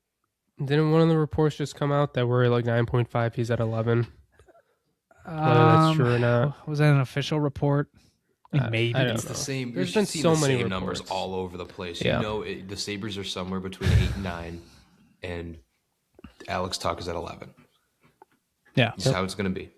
And both parties are correct. Legitimately, Tuck will get 11, or Tuck will get 10.5, and the Sabres should not go above 9. Mm-hmm. So it is what it is. The only way this changes, I think, genuinely, is Tuck has to change his ask. I think, like now, and we're gonna get to it with Kekalainen. Like, given the way the guy was talking about Zach Benson and how he brought up Bowen Byram unprompted about an extension, they can't really tie themselves to Tuck at his ask. It needs to be advantageous to them. It would look bad with Yarmo too if they caved. Like that's bad for other negotiations too. Like, okay, yeah, we can pull this out throughout the entire season, and then you'll cave. Yeah, like what's Zach Benson's agent saying? What's Byram's agent saying after this? Mm-hmm. That's going to be a thing next season when they're talking extension. Like Byram's going to want big, number one defenseman money again. I mean, he tried it this summer, and his stock only went up because he had a good year. So it's true. I mean, from a GM standpoint, like if he caves on Tuck, that is somewhat telling. Do we think Tuck was hurt? I didn't really think so. It didn't really seem like that to me. I don't know. Did you think he was hurt? I don't know if I think he was like severely hurt. I don't know. Well, if he was severely hurt, he wouldn't be playing. Well, yeah, I don't know. It's just so weird. I don't know. Owen Power kind of 7 games. Yeah, Owen Power kind of. He's built different, man. He's a kid. Grade 3, dude. That is nuts. That's like the nerve. I just thought Tuck's or the question about his injury was kind of it was defensive too. Like, oh, I never talk about injuries. I think every NHL just player like his line is fighting through an injury at that point. If they well, don't want to talk about it, sure. they don't want to talk about it. But I think he probably had something. No, and don't say that. If they don't want to talk about it, no, that's bullshit. No, some guys did talk about it. Well, you didn't let me finish. I say, I think they probably had something, but it doesn't affect my decision making because you're not going to disclose what it is. Then okay, then I'm going to assume I'm not going to throw that information out. I mean, I do think in like Talk's point of view, like if you were to say, "Oh yeah, I was hurt," then people would be like, "Oh, he's just making excuses." So like I kind of get it from that standpoint, but like I don't. He probably wasn't good to do that though. Like, from his point of view, what's stopping him? Like, oh yeah, I was playing through stuff, but yeah. Hey, bots, I had like almost a broken leg, and I played through. Pay me a little extra. I couldn't get out of bed without the assistance of my wife. Like the Makachuk. Yeah, my teammates were helping me get dressed. Actually, I couldn't move my upper body.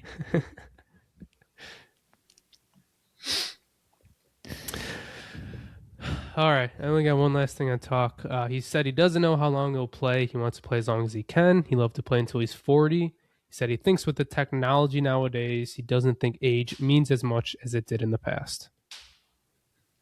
I guess. I don't know. Jeff Skinner's making $6.4 million next year. I think. God damn. I think age still matters. But hey, man, to each their own. Any more comments on Talk? Technology? What is he? He did say that. Is he going to Neuralink himself? Put a chip in his mind, transfer his conscious into another body that's younger? Is that what he means? Yep. All right, on to Jason Zucker. He said how this took more than a year to build. It wasn't just this year. Gives credit to all the people of last year and the last 2 years. Yeah. Hey, think about where we were a year ago. Just think about it. Hope is a shitty strategy. Yep. That's where we were. I think for his first question, he was asked about that. He was like, you said that hope's a bad strategy, and now there's a lot of hope. And yeah, he said this took more than a year to build and some other fluff. He was asked about Consta. He said he's a smart player and that he brought a youthful joy to the room in a very tough series. He said right now, go ahead if you want to say something. No. All you. He said playoffs, it's a bare minimum now. It's not even an expectation. It's a bare minimum. He was asked about Kulik since Kulik has said how he's been like a mentor to him. He said he told him all year that he's been faking it, that people play through injuries all the time. But then he was joking. He said he's looking forward to getting back into the room. That he's an unbelievable player. He said the locker room keeps him young. Specifically mentioned Benson. Shocker. Yep. When asked about injuries, he said, "I'm still in one piece. Nothing I'm going to discuss." When asked if he had to do any procedures, I feel like Zucker, he was definitely hurt at the end of the year. I mean, he was out at one point, wasn't he? I mean, he never sat. Lindy stopped playing him those 2 games, and we were like, this guy should get healthy scratched, and then Consta Hellebuyck made him look like he was 26 again. So yeah, I don't know. Maybe he just wasn't trying. Protesting. He's mailing it in. He was ready to get to vacation. He was part of the movement. He wanted him in the lineup. He doesn't have a good answer on why they didn't play good at home. He thought they would start well, but then they would go through a lull, but then they would finish well. He was asked about what Benson. happened. Pretty That's much kind of what happened. Yeah. They would started good. Great. It was a long lull, but they did finish strong. Game 7. Yep. He was kind of right. He was asked about Benson, and I think if a lot of these questions with all the players, I mean, they're kind of recycled questions, and like I get it, and I think I'm not sure who was asking this specific question, but he kept saying how like Benson became like a celebrity and stuff, and Zucker was like, "Are we calling him a celebrity now?" He laughed it off.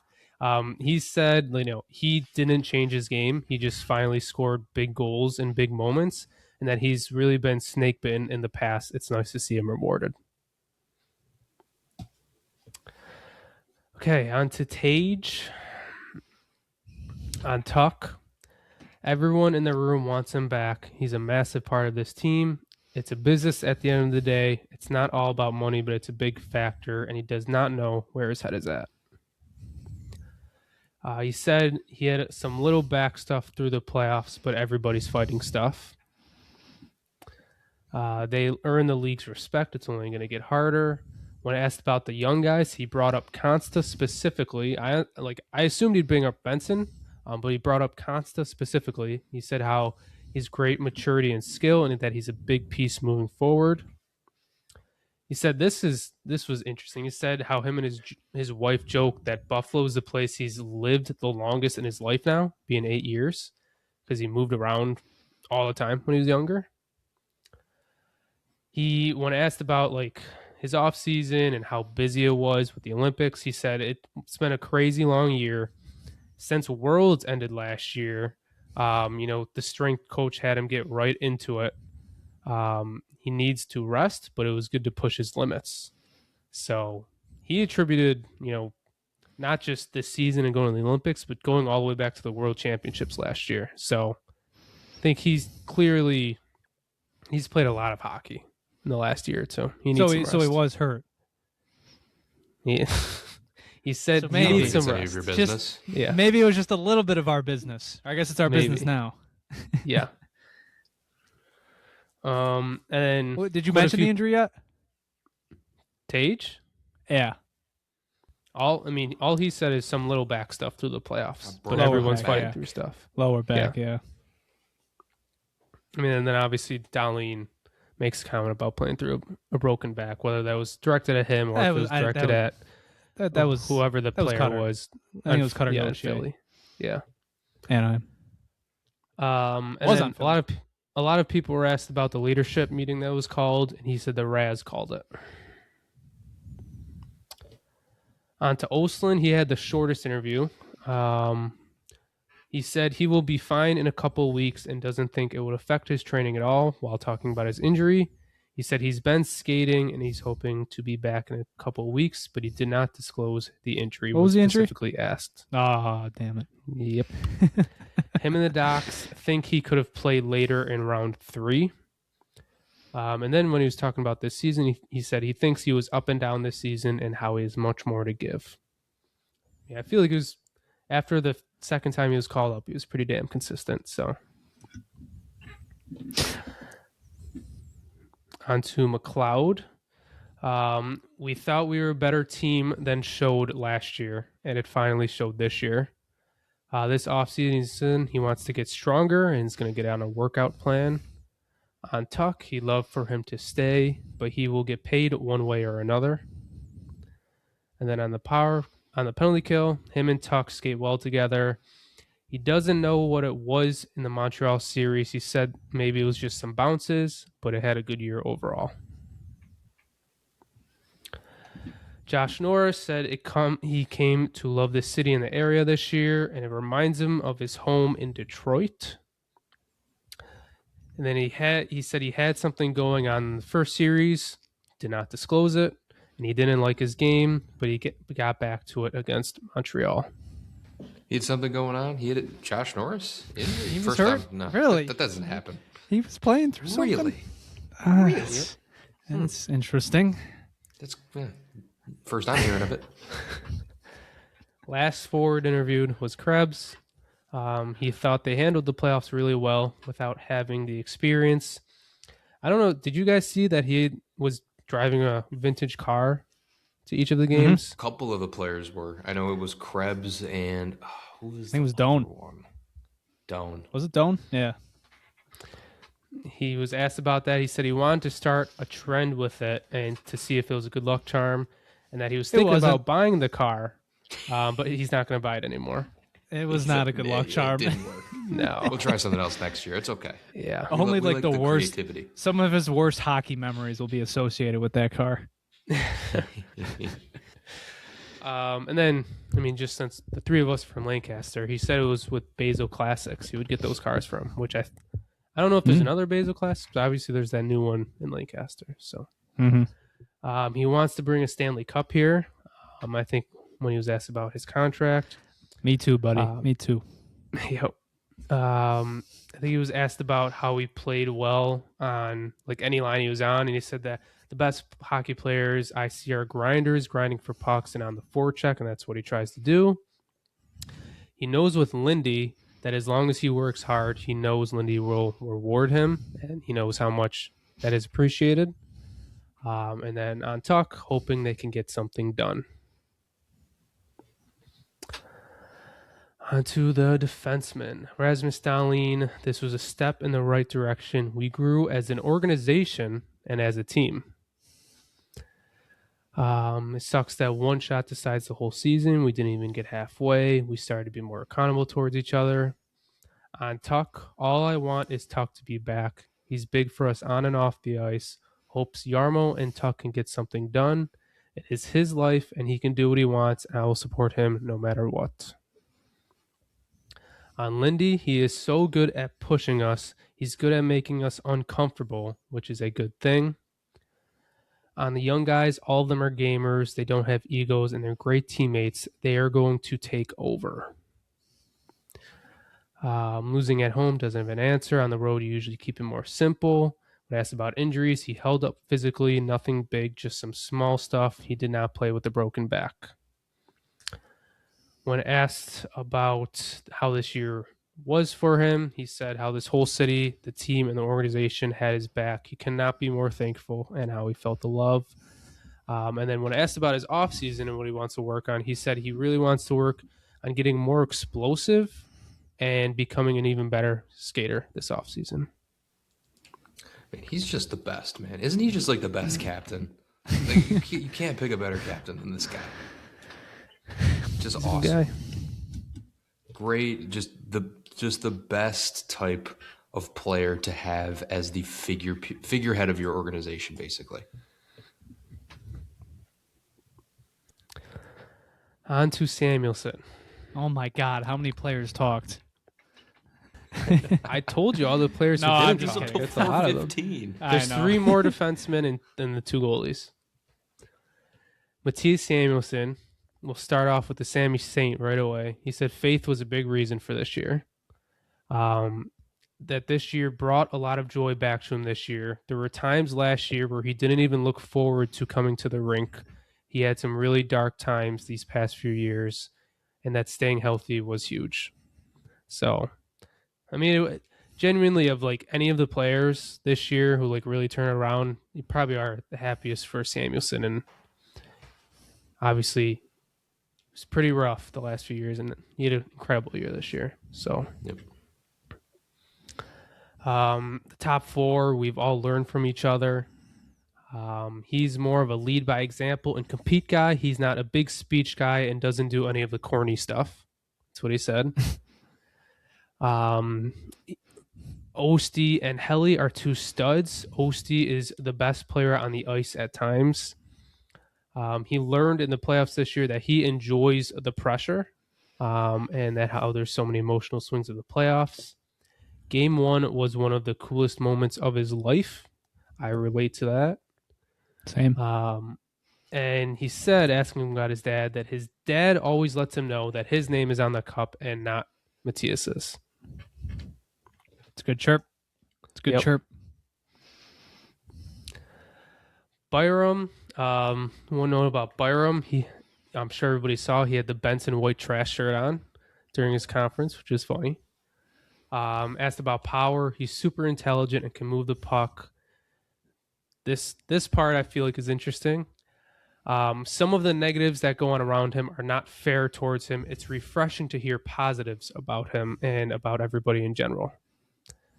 I feel like that shows that the locker room knows about the negativity that gets pointed towards power.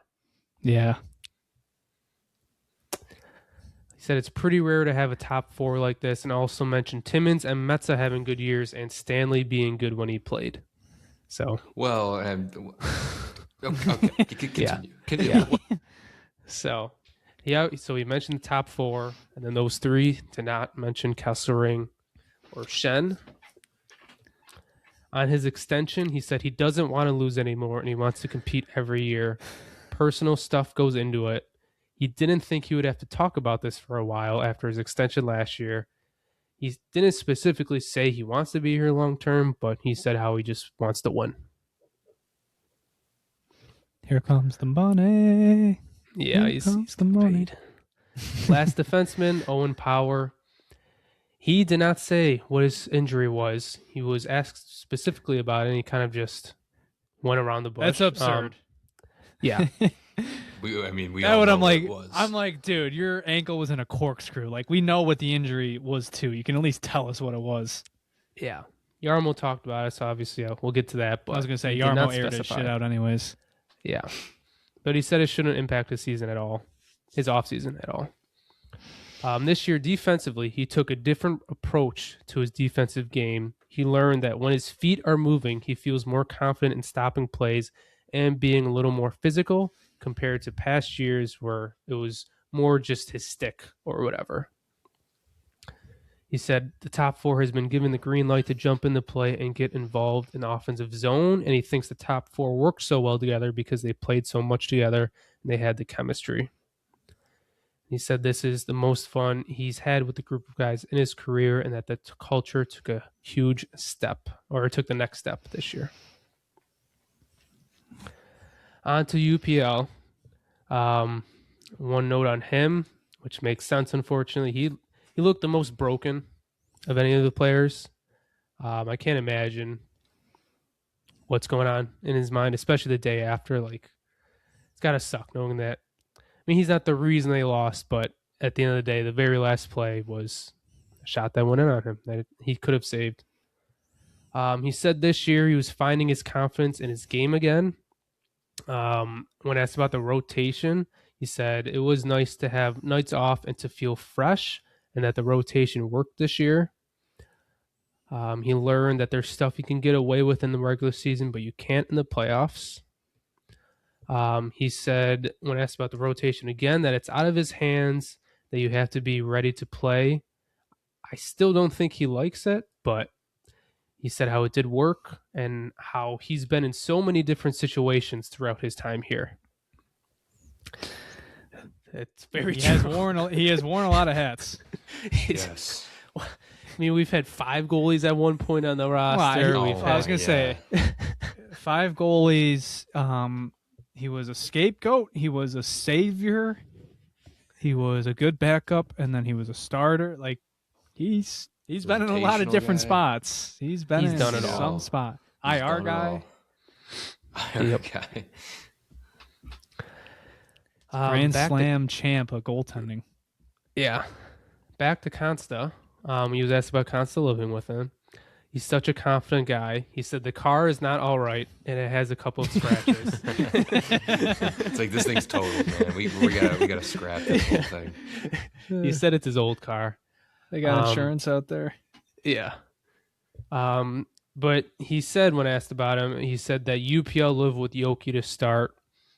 So he offered the same to Consta, and that it was nice to have another Finn. And that Consta has a lot of experience playing in men's in Finland and in the AHL, and that it shows. On to Lyon, the last player. When asked about his last performance in the playoffs, sometimes things like that happen. It's the life of an NHL goalie. He owes UPL a nice bottle of wine and a big hug. I feel like that is the best way to put it. That is the life of an NHL goalie. Mm-hmm. Unfortunately, it is. Yep. He said it's not regular to have the sustained success we did this past year. The hamster wheel doesn't stop. Next season starts today. Coaches gave me a lot of trust at the beginning of the season with playing so much. It helped me with my confidence. We have an excellent decor. He doesn't think he's still fully processed what happened from December through April and now and what just happened in the playoffs. Huge credit to UPL and how he played in Game 7. Just because you have success one year doesn't mean it'll go into next year. Best players and best organizations understand that. And then he said the goalie room is a unit, including Mike Bales. The injury situations were kind of hilarious this year. One would come back and then another would get hurt right away. That's it on the players. You need a sec? You need to grab a drink of water? Let me grab a quick drink of water. Very well done. JP. Any notes on any of those? What's that? Any notes on any of those players, or what were you about to say? I don't know. I think the captain of the team saying he really wants Tuck back it's something. It's telling. I do think it Stuck matters. out to me. I do think it's like the one thing about the Tuck situation is, I don't know, would that do damage to Buffalo's PR? Like you finally get here, and it's like I don't. It think shouldn't. It would, but no, it's like shouldn't because teams know that the organizations know and the league media knows that like the free agency pool sucks this year. It is literally Alex Tuck. It's like if he gets $11 million, like you're gonna blame the Sabres for not matching that? No, of course not. All these players are in it to make a bag. So if you can get one, take it and run. I feel like it is. If he had a good Montreal series, it would be different. Like I think everybody knows, he scored 0 points, and that we have all these young guys. So I don't know. There might be some bad PR, and I do feel like the locker room will be upset. But I feel like it's a business. Like it is what it is. He's going to get paid somewhere. It would be kind of funny though if he did re-sign, and like literally everybody in Buffalo has at least been saying like, yeah, he's probably gone. But yeah, I don't know. The other thing I found interesting, and we'll talk about it with Lindy and Yarmo too, is how so many people brought up Consta, like out of the blue, or he was asked specifically about him. I don't know. I just think it shows him how impressed they were with him and how he's. Mm-hmm. As long as he stays in Buffalo this year, he's going to be a huge part of this team moving forward. All right. Lindy or Yarmo? We'll do Lindy first. Lindy? Okay.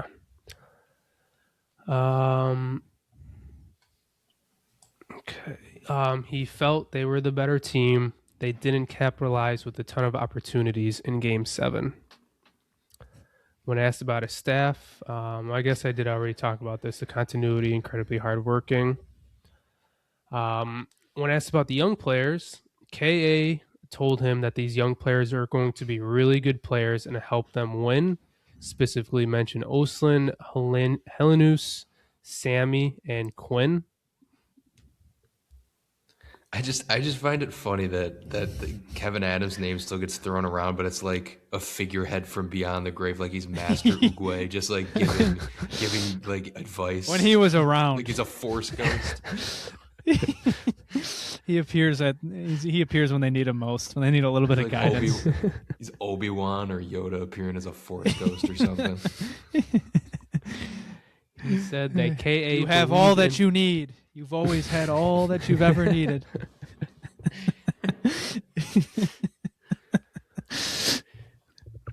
He said how K.A. believed in his players.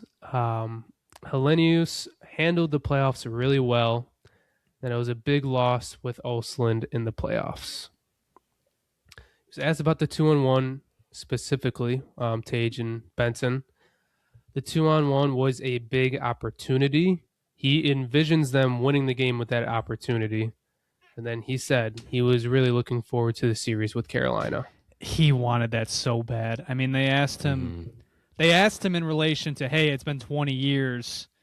And then he brought up unprompted 2023 when they lost. Like that one, it might even hurt him just as much.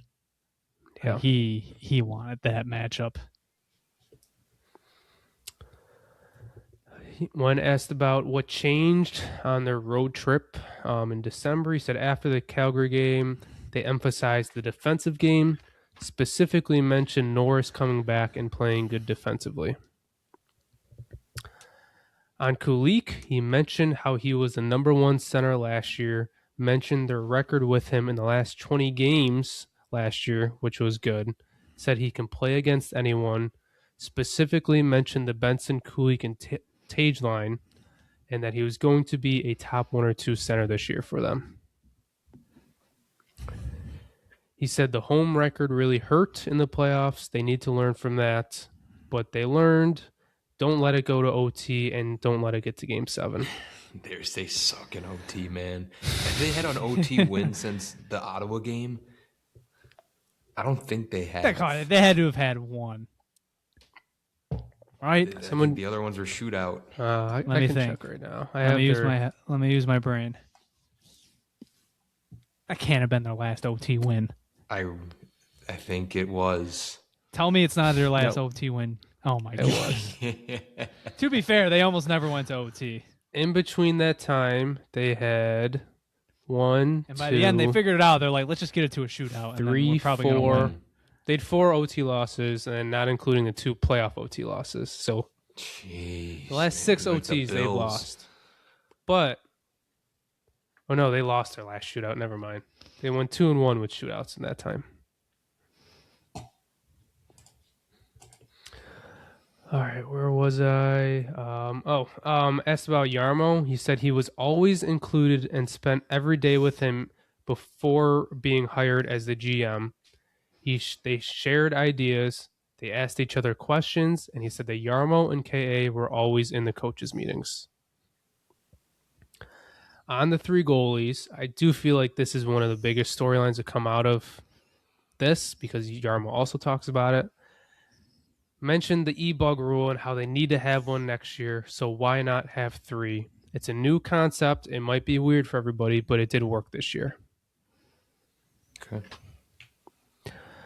On Kesselring, he said the exit interview was good. The injuries and how he dealt with them and not playing. He didn't say specifically Kesselring, but he said how people need to try to be a predictable player and know their role.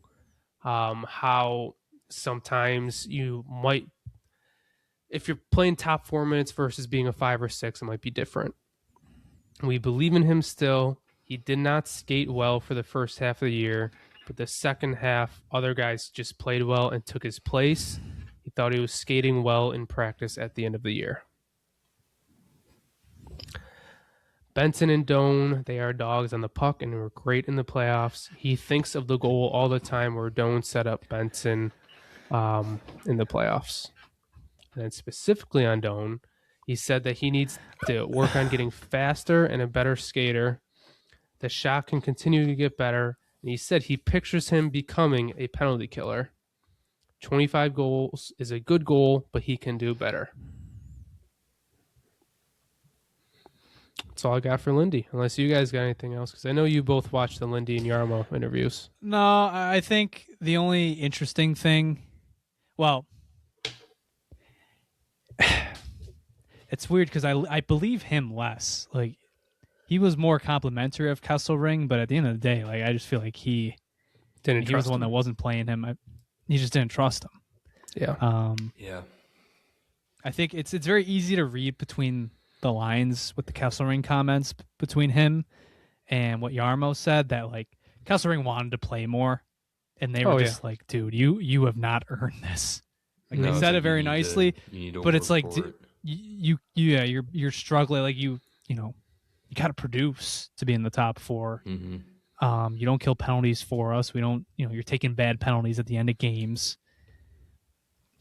It seems like Kesselring, what was the Instagram story he posted? He was like, people forget what level I can play at or something like that. Like very, very, very high school bench warmer coded.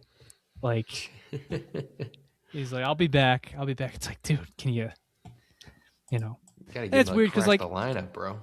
My thing with Kesselring has always been like, it's funny, as bad of a season as he had, quote unquote, like his numbers were still fine. He was just sheltered as hell, but it's like, mm-hmm. Got to do more, Got to didn't score a goal. One goal. Yeah, you didn't got to score a goal. once. I don't know. Yeah, I could just bring up what Yarmo said about him quick. I guess he's the one who talked about like the role of a 5 or 6 compared to a top 4. He said that he specifically had several conversations with him throughout the year. He likes to talk to players when they know they're struggling. Lots of belief in his ability. He thinks adjusting to a new team had an effect on it, and have to fulfill the role a player is given, that there was a tough competition within the top 4. I do feel like, Kesselring and specifically, Samuelsson having the rebound year did affect him a lot. I mean, he was pretty much penciled into the top 4 coming into the year, and then Samuelsson jumps up there right away. So, yeah, I don't know. You're not gonna say anything in the press, but it just they didn't trust him. Mm-hmm. It's very obvious. To me, it just seems like very much like they're kind of done with this player. Not fully, like the door's not closed, but it's like they're not like, They're not confident in him, and they have other defensemen they could roll with next season. It's like, what are they? You're going to be tendering him an offer or not? It's like, they'll tender him. Strange, man. They'll tender him. There's no way they're going to one walk to free agency. But did it with JBD. Kesselring was the main piece of a trade a year ago. Yeah. I feel like if our top 4 wasn't as good, I think obviously it'd be different. I don't think they envision him being the 5 or 6 role player that they want. Mm-hmm. No, like if he was in the top 4, I think it'd be a lot different. Obviously, but I mean like play style wise. That's fair. It's probably not what they want on the third pair. Their top 4 is their top 4, so it's like their bottom pair needs to be something different. Mm-hmm. So that's probably what they're thinking, which I disagree with. But it's very easy to see why they think the way they do. It sucks. I think he's probably gone this offseason, but I think he's gonna do well with another team. Like I don't know. I still like him, and I still feel like he could be good. It just sometimes stuff doesn't work out, unfortunately. But if they don't trade him and he comes back and he's on that third pair, I'll be excited. Full healthy offseason, hopefully. Doesn't get injured in camp again, which just screwed him.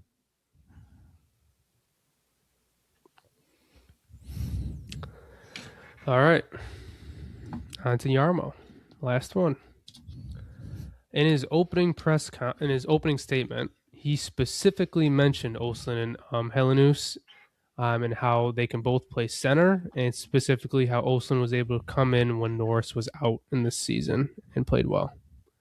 So I think it's notable that he mentioned Norris being out, and Oslin and Helenius. I mean, out of the blue, he mentioned them. So ownership said anything they need to win, they will invest in. Like I said, first talked to Lindy about his contract in LA. Him and Lindy did their exit interviews together. He would put his defense against any other team in the league. When asked about the 3 goalie, he said 3 goalies available is a good thing to have, and mentioned that all 3 of them agreed on that in the exit interviews. He didn't know how it would work going into it. And then he mentioned the e-bug rule, and that I guess the e-bug can't have pro experience or something like that. I don't know, but I'm not sure. I think it's abundantly clear after both their answers that they will go into next year with the same 3 goaltenders. I think I could be wrong. I think it was usually the e-bug doesn't have pro experience, because it's like he made it seem like the rules say that they can't have pro experience. I could be wrong. I mean, I only listened to it at the time. That was just my interpretation. That they were like, well, we might as well just have Colton Ellis be our e-bug. Yeah, because usually, an org has 4 goalies and 2 of them are sitting in the farm system. Yeah. I think it's very clear they're going to have the same 3 goalies next year, unless you guys think elsewise. I mean, maybe if Levi beats out Ellis, we'll talk about Levi. No, Levi's not going to be on this, this organization next year. I don't know. But it's interesting that I mean, I don't know if other teams did this year. I mean, I think like Montreal had 3 goalies for some time, but like it's pretty clear that they like this new concept, I guess. Yeah. Just having 3 guys rotating. Speaking of Montreal. Oh boy. Yeah, can I break the news? Yeah. Yeah, go ahead. TSR Jinx. Andrei Svechnikov has his legacy moment. Oh my gosh. Jonah, he just texted in our group chat like 15 minutes ago. Yeah, and I was going to say, anybody who was watching the game, there was that one shift, Svechnikov just straight up did not pick up the puck twice. And I was like, he is awful. Dude, if the Habs won that game, they just should have just given him the cup because the play was exclusively in their own zone the entire overtime. They would have only had to Zamboni one half of the ice. It was so bad. How many shots did they finish with, JP? How many do you think? 17. Worse? Better? Worse. 13? 10? 12. Close. 12 shots? They had 12 shots. And how long in the OT did it get to? Like there was 6 minutes left. Yeah. Oh my gosh. There was like 75 minutes of play. They 12 shots. I think they did hit a crossbar and they hit a post in the third period, but like Suzuki had a breakaway in overtime. How many missed the net? How many shot attempts? Like what was the shot attempts comparison? Knowing how the Carolina plays the game, it's got to be an absurd difference.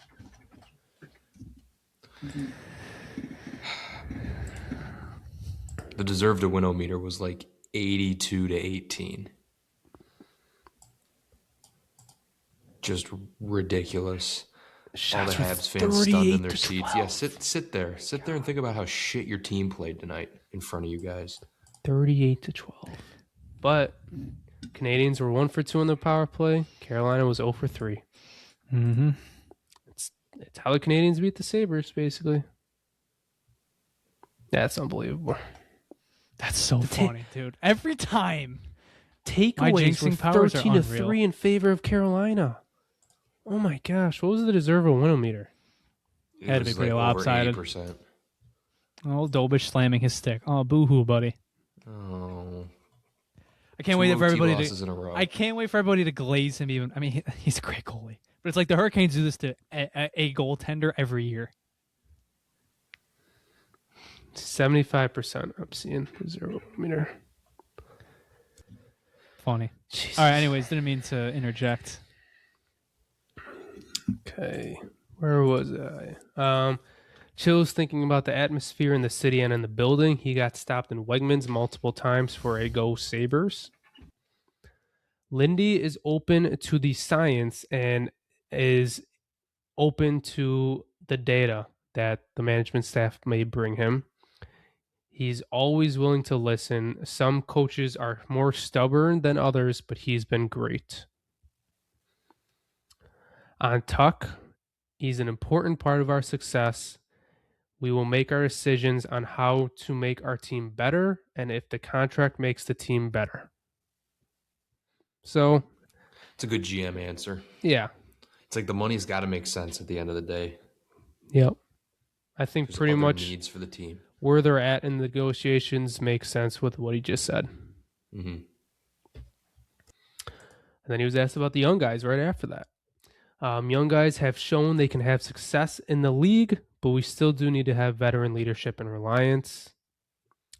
A lot of guys were struggling through injuries. Power had a grade 3 ankle sprain. Stanley was hurt and admitted it was a lot worse than he said it was and tried to play through it. And he also mentioned Carrick's injury. So Stanley, I mean, we had no idea Stanley was hurt. We just thought he was healthy scratched. And I guess he was injured pretty bad, but Power had a grade 3 ankle sprain and played through it. Played some of his best hockey too. Yeah, can we acknowledge how crazy that is again for a second? Yeah. JP, do you want to look up what a grade 3 ankle sprain is? No, I'm good. Just read the definition. No, you're going to read more. No, you're going to read more. I don't want to see a picture of it, but I can read it. Oh, no, it's not what it was just a sprain. Okay. A grade 3 sprain is a severe injury where one or more ligaments are completely torn or ruptured. Symptoms include intense, immediate pain, severe swelling, dramatic bruising, and significant joint instability, making it impossible to bear weight. He had a 60% expected goal share. On that.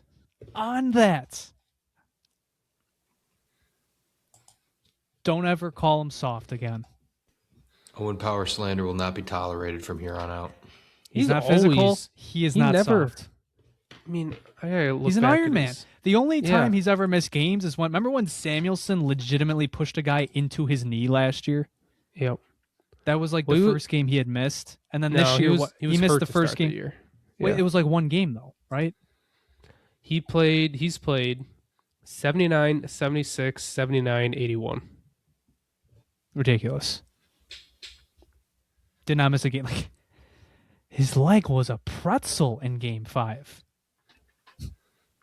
Look, I'll say I had an ankle sprain, 2 years ago, Jonah? I don't even know what grade it was, but I don't think it was grade 3. I could not walk. If Owen Power was playing on it, man, and fitting his foot, like if it was swollen, fitting that into with the tape a on blade, it, a skate, yeah, like, and then walking the blue line every night. mm-hmm. Psycho. Like you legit cannot tell he was hurt. No, I mean he plays best hockey. Could somebody like re-pretzel his leg during training camp? Let's not do that. Yeah, let's not. Just jokes. But what a psycho. Any thoughts on the Stanley injury? Is this a good excuse on to bring him back next year? I think that's fair. Like he didn't like. Remember, like we talked during the regular season. He looked during the regular season like he was passable. Like we couldn't criticize him because he looked fairly. I think he had like an above 50 expected goal share. Like when the regular season ended for the Sabres, like he was doing stuff. It wasn't like you didn't feel great about it, but like the results were there. And then him and Timmins in the playoffs just what were they rocking, like a 45 expected goal share? But Timmins was just blocking any rubber that came at him. So it was like, oh, they're doing great. No, they weren't. And I think you mentioned how Carrick maybe came back too early, which I think is obvious. That was the one thing. That's a bad look for the organization. Yep. That just should not have happened. It was a very poor choice. Lindy clearly never had a hold on this injury. Because he was like, oh, Carrick's probably not going to be back for this series. A day later, Carrick says, no, I'm good. And then by the end, he barely played in the game. Wasn't good. He barely played in the game he played in. Might have gotten another injury. And then Kekalainen straight up says, yeah, we brought him back too early. Like, that's not a great look. That's not a great handling of that injury. Sabres medical staff. Hey, that's hockey, baby. That's hey, at least he played. Sabres medical staff just would not have had him play. Wouldn't have seen him. Yep. That's just classic irresponsible NHL behavior. All right. We're a real club again. When asked about the challenge, the goal that was, can't believe the whistle blew. He trusts and accepts the process of the league on goal challenges. He thought the whistle was quick, but didn't know if it would stand if Montreal challenged it. On the staff, he said a few announcements will be coming. I think he said they just need to sort some paperwork out. He said it's a good problem to have a lot of good players, and he's looking forward to the challenge of figuring it out. I thought he said somewhere, maybe it was later in his press conference, that there are some areas where they think they need to add more guys into their front office. Well, we know publicly, like, there were some listings for some data guys going around. I would guess those are 2 roles that are being filled. Yeah, I guess it was his last question. Some areas that we need to get better and add more people. Yeah. I'm going to guess that's the obvious one. What was there? I think there was an engineer job available, and then I think a scientist job. It was the most interesting comment to me. Just if there's going to be organizational restructuring, even if it's not major, just to see who comes in. Yeah. I mean, I feel like, given his background, there's got to be some major scouting stuff coming, I would assume. They have so many assistant GMs right now. Like, is Fortin sticking around past this draft? Is Eric Staal sticking around? That's a big question. I hope not. What does he do? Has anybody seen him? He's working remote. I think he was just like Kevin's personal assistant, and then when he got fired, he's like, "So what do I do now?" And Yarmo was like, "I got nothing for you. Like, go file, get out, go organize some files. Yeah, get out of my office. Go put them alphabetically." And then he would finish them alphabetically, and then Yarmo would be like, "Actually, I meant reverse alphabetically." Yeah, he just kept doing that over and over. Yeah, that's cool. Front office change is always fun. Yeah. No, I mean, not even necessarily change, just add. Yeah. Is that it? With what? For Kekalainen. What do you mean? Okay, no, there's more. Sorry. Are you getting tired? You've only been talking for like an hour straight. No, I'm enjoying this. I enjoy the long. So there is more. 2 hours 15. Yeah, there's more. He said the team will improve by getting more experience. It's going to be a lot harder next year. They've gotten the attention of the league, and the teams will be more prepared. And then he was asked about a few players specifically, and then that's it. On Danforth, he was close to being healthy. He had a tough season. He needed 2 surgeries. One was to fix the kneecap initially, and then another was to fix some loose cartilage. On Levi, he's a talented goalie. Goalies have to develop in the AHL until they don't need waivers. They need to play in the minors. Next year, he needs waivers, so we will see how it goes and how he continues to develop. He is an NHL talent. Oh, that was the funny answer to me. He's not in this organization next year. Doesn't seem like it. He's got a lot of talent.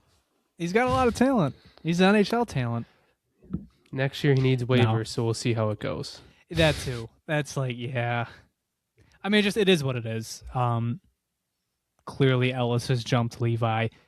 Yep. Levi didn't have the greatest year by his standards. His coach called him out multiple times. He got pulled multiple times. Didn't have a bad play. I mean, I think his game 1 against Toronto was bad. Strong game 2, and then game 3 was like okay. Like I think he's hit a wall. He needs an NHL opportunity. I do think he's in that Ellis tier. Mm-hmm. I just think he's 3 years in to the AHL, and the deficiencies really haven't been solved. He's just kind of the same guy, which when Lyon did the things he did this year, Luukkonen's taken a lot of steps in his game over the years, and then now you have Ellis. Ellis is now the new toy, the new chaotic goaltender that sprawls out. It's just the end here. I mean, obviously there were whispers at the trade deadline.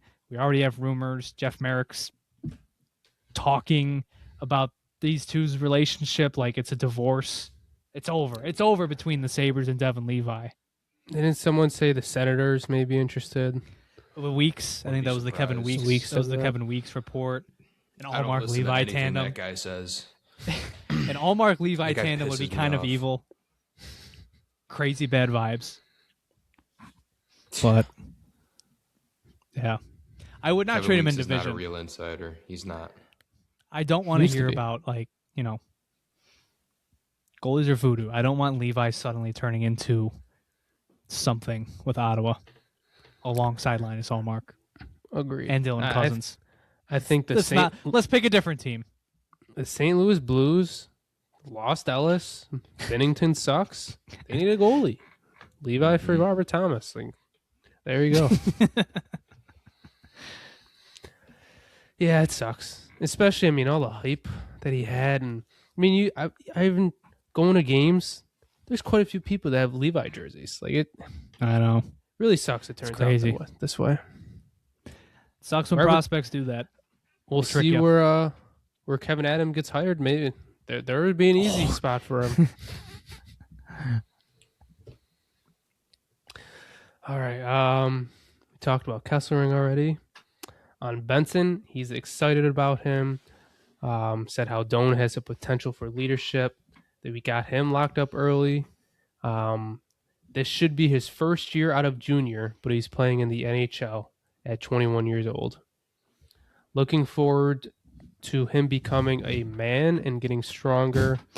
So much growth potential with this young team. Mentioned Power, Quinn, Oslin, Helenius, and he can go on. Said everyone can improve on the team. Can I chime in that I haven't seen Yarmo smile very much. He had the biggest grin on his face talking about Zach Benson. Like how can he not? He loves that kid.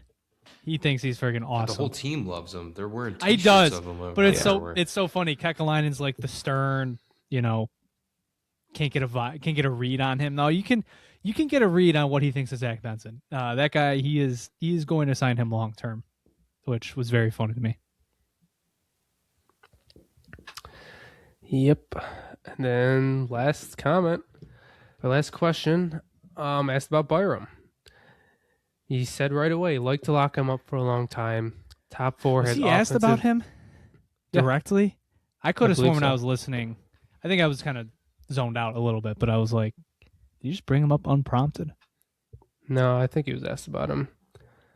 Like to lock him up for a long time. I think he's told him that in their exit interview. He did. Top four. Maybe that's what it was. Yeah. He was like, "Oh, I've already told him," and I'm like, "Oh, we're gonna give him $10.5 million." Yeah. Top four is offensive and defensive strength. Sammy was the biggest revelation for him when he got here and how good he can truly play. Power is so smart and great offensively and defensively. I said about Power, he might not ever be a killer, but that's fine. So, yeah, I mean, he just basically talked about the top four, but he said that he would like to lock Byram up for a long time. We'll see how that goes. I will say, this is just me personally, like Byram is obviously was so good this year. The top four is incredible, and it's the backbone of our team. I am hesitant about paying Byram just specifically for the reason, like that's a lot of money going into your top four. And even though the last 2 years he wasn't that good. There was one other comment Kekalainen kind of threw in there. It's a minor quote, but with him, it's very true. He says he believes in building through your back end. Which, if you look at his history, it's kind of his biggest blind spot. He gives out some big deals. What was it? The Provorov contract, not great. Damon Severson, that's a good one. Was the Seth Jones wasn't him. That was when he was in Chicago. Erica Branson. Ugh. That was like a 4x5 all those years ago. He gives out some big deals. So I would not be surprised if... I think he'll draw a line with Tuch. I don't know if he'll draw a line with Byram. Especially if they don't have another option. I'm looking at this and I'm being like, hey, Kesselring could maybe... I think Kesselring can do what Byram does. Byram doesn't kill penalties. Yeah, he quarterbacked the second power play. I don't think he should. I don't think it's very... You're not asking Kesselring very much. I know Byram still had 40 points this year, but I think Kesselring could do that, but obviously they have their thoughts on him. And Byram, they might just love. So I wouldn't be surprised if there's some sticker shock here in a year or so. Yeah. I don't know. I feel like it's so tough. The top four was so damn... It's probably the biggest reason why we are where we got to where we are. I feel like that could be a contract you could regret. For sure. I think that's going to be my next kind of Tuch thing where I'm like, I'm just going to enjoy the ride with Byram. I think there's ways you can replace that. Now, there's less avenues to do it. With Tuch, you've got all the young forwards in the world. With Byram, it's going to take a little bit more effort, but... Yep. Just be a lot of money. I would just wait it out. I don't think Byram's value is ever going to be higher than it is right now. Yeah, I would wait. I would wait this out at least till like the trade deadline next year. That's gonna be another jinx. I can already tell. Well, at least it's not gonna be any higher, right? I don't know. I do think like teams would be willing to pay him now. Unlike last year. Yeah, like 100%. He will get paid, so he could play this card himself, where he's just like, I'm just gonna hit free agency. I mean, I don't know what the class looks like next year off the top of my head, but I would assume he's near the top for defenseman. I mean, it's like I said when he was asked about it. Like, he didn't say, like, oh, yeah, I want to be here. He just said, like, I don't want to lose anymore. I want to win. Like, and it's not saying he doesn't want to be here. I think it's part of negotiations. Like, he's not going to act desperate that he wants to stay here. If you're Bowen Byram, you just outproduced, took his role, in a sense, with Owen Power.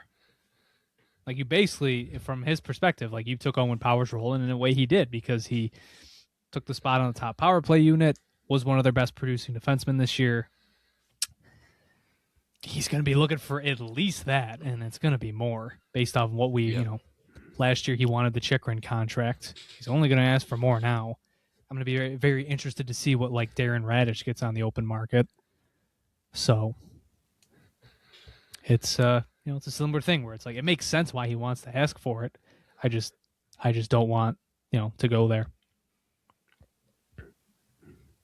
It is similar to the Tuck, but like you said, it is harder to replace like top 4 defensemen than I guess a top 6 forward when you have so many young players in the forward group, or don't really got like, if you want to throw Kesselring in there, but like you don't have an obvious answer to replace Byram right now. Agreed.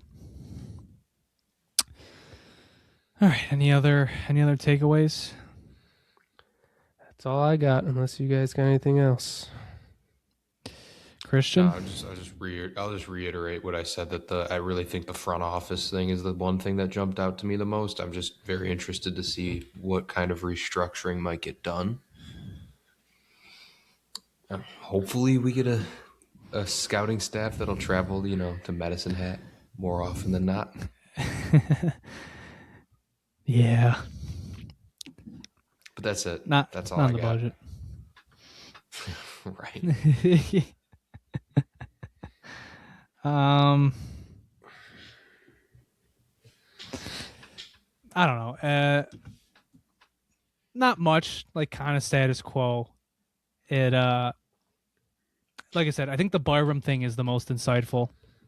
Or like it's like, that's the new bit of info I think I got from all this. Everything else is pretty predictable. Pretty standard. So I think in a sense, thanks for wasting an hour and a half of our time, JP. Yeah, you're welcome. No, I'm just kidding. I think them confirming like the 3 goalie rotation is like a thing to stay is also something. Yeah, I guess that's the other thing I would push. I don't think it works. Genuinely, it was not a 3 goalie rotation this year.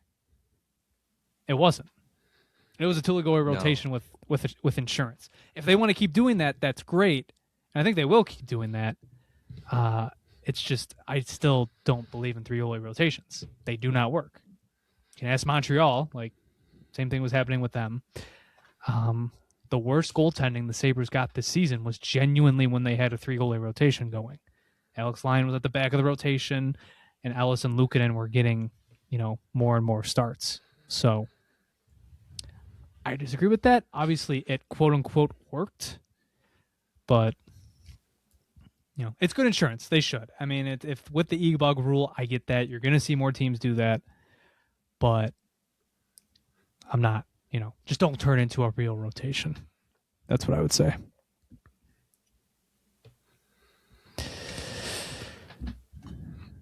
All right. We kind of touched on everything. First of all, JP, round of applause. Very, very nicely done. We were not kidding. He did this he did it until 4 a.m. last night. Did it have to be until 4 a.m.? Probably not. He did a little bit of this to himself. but a ton of work put in. So, round of applause, JP. Very nicely done.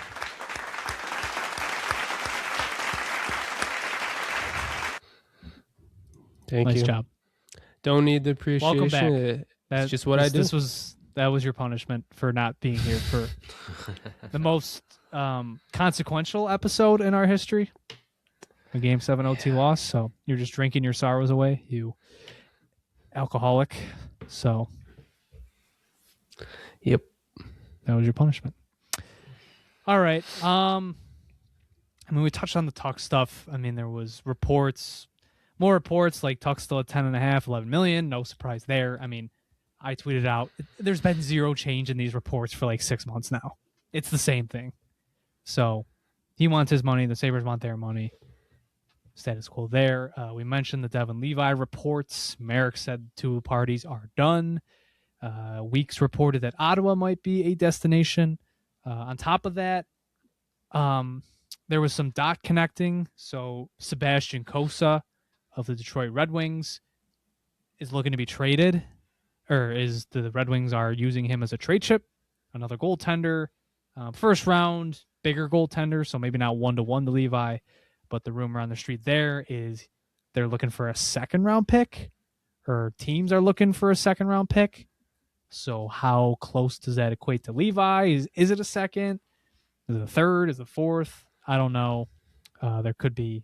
That's like the comparable. That's what we've got on Levi. I think it's just a formality. He's done. So, aside from that, I don't even want to call this a rumor. I feel like it's all fake, but like for some reason, there's all this Hellebuyck talk, but it's mostly Merrick. Merrick just keeps bringing it up, like the Sabres should go after him. And then, follows it up by saying 4 years ago. Yeah. Oh, would it have been? Did somebody say they should have chased after that? Did somebody say they maybe should have signed Connor Hellebuyck? Is there like evidence of this? Is there a recording out there? I don't know. Perhaps. No. I get it. If Hellebuyck did become available, I would be okay with them chasing after it. You just got to be so careful. Merrick brought up, maybe they should trade Owen Power, like because of the salaries. Like the salaries are the exact same. I think he went there because of the salaries. It would be a clean swap. That said, absolutely not. Even no matter what you think about Power, they should not trade a 23-year-old defenseman for what's Hellebuyck now, 33 going on 34. 33. Yeah. So they should not do that.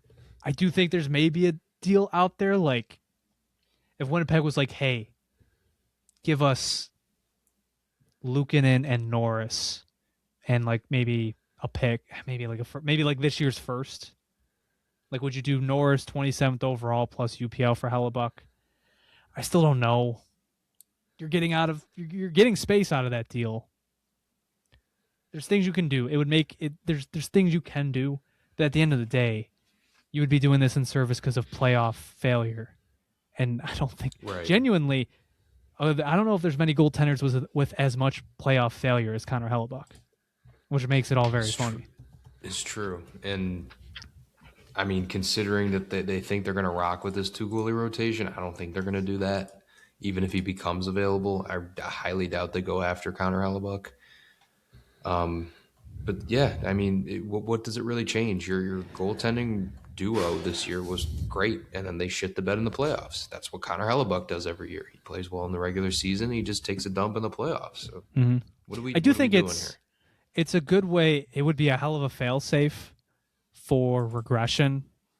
I think we're going to talk about regression in the summer. Like Mattias Samuelsson, probably not going to have 45 points again. He could. But like that's going to be a regression candidate. Maybe, with a possible Tuck departure, like even Byram, could see regression. I think getting Hellebuyck, who is aside from like this year in and year out, one of the few good goaltenders in hockey, could be a fail-safe for that. just gonna say this was like his worst year of his career. I mean, Winnipeg sucked, but like this was the only year of his career where he had under a .900 save percentage. Yeah, obviously he played. I think with him too, like obviously he's 34. He's played so much in his career. I mean, he's the last, not including this year, where he played 57 games. You throw in the Olympic games, he's over 60. He's played 63, 60, 64, 66. Then you go back for 45, 58, 63, 67, 56, and 26 his first year. I mean, he's played so many games. You know what's funny? I thought he still had a higher goal saved above expected than both Luukkonen and Lyon. I mean, this is like as sure of a bet as you're going to have in that in the regular season. So, like, if he becomes available, like, I'm for the idea. I'm open to it. Just be careful, because I just don't think at the end of the day goaltending was your issue. I mean, it became an issue, but it's goaltending. I mean, any team that loses in the playoffs, it becomes an issue for. Colorado just damn near won 55 games, and now, you know, they're having some goaltending issues. So it happens. But it's interesting. I don't think Hellebuyck leaves now. Maybe if Winnipeg has another bad season, maybe we'll hear stuff at the deadline. Maybe we'll hear stuff next offseason. But even then, he'll be, 34 going 35. So I don't know. It's interesting. I don't think Merrick's as connected as he used to be, but he does keep bringing it up. But aside from that, I think that's basically everything that's happened. Hellebuyck doing good stuff at the World. He's playing with Barkov on the top line, doing his thing, so that's cool to see. Is he the only? I think he's the only rep, right? Every other Sabre took off, which makes sense. Played a lot of hockey this year. But, yeah, that's cool to see. Trying to think what else. How about the jersey rumor? Yeah, so Christian and I, we talked a little bit about it on our last patron episode. It was funny timing because we weren't really expecting news to come forth. One of our patrons asked us if we thought the Slug would come back next year, and I thought so. Doesn't seem like that's the case. The City Connect, for those that don't know, the NHL is going to bring in like a City Connect-esque jersey line. Going to make all the new designs for all the teams. And the Sabres reported design. It's going to be a blue and gold Goathead. A home version of their reverse retro from 2022-23. Which in my opinion is the worst jersey in their history. I'm not even gonna front. I think it's worse than the Turd Burger. A good team wore that jersey. No, come on. No, I'm telling you. I don't like him either, but it's hardly a design. That bad. It's hardly a design. The Sabres, they've just been running with the white base template for so long with their like anniversary or their reverse retro jerseys or anything. It's always been a white jersey. So anything else seems like it'd be a good step in the right direction, just creatively. I just feel like, I don't know, like the Goathead again. It's like, we get a little bit of more creativity going with that. It's like, we've seen it so many times. Well, I was going to say, like, I hate to be this guy, but like, at the very, and they both suck, but it's like the Turd Burger at least had novelty, and it had like, I liked I don't know how to describe, like the emblem they used for captain and assistant captain, like that was cool, putting the letters between the swords. I think the kit just looked better. Like I said, like the socks weren't bad. The reverse retros, they just were hardly a design. It was just white, and it was more yellow than blue. I just thought it was an awful looking kit. If you want to argue about the jersey, that's fine. I really don't even like you talking that you think that the Turd Burger has novelty because that jersey just sucks. It does. It does have novelty. Defending the Turd Burger on here. I think more effort was put into that than the reverse retro. Genuinely. The reverse retro sucked. I will stand by that. I don't like it I hated either. it back then. I agree. I don't think it's that bad. I think it would be weird. The jersey itself. The kit, Don't really like the blue helmets with the white jersey. kind of Carolina Hurricanes-esque. Horrible. But I think it'll be weird going from black and red Goathead to blue and gold Goathead. Assuming they keep the black and red next year. It gets to a point.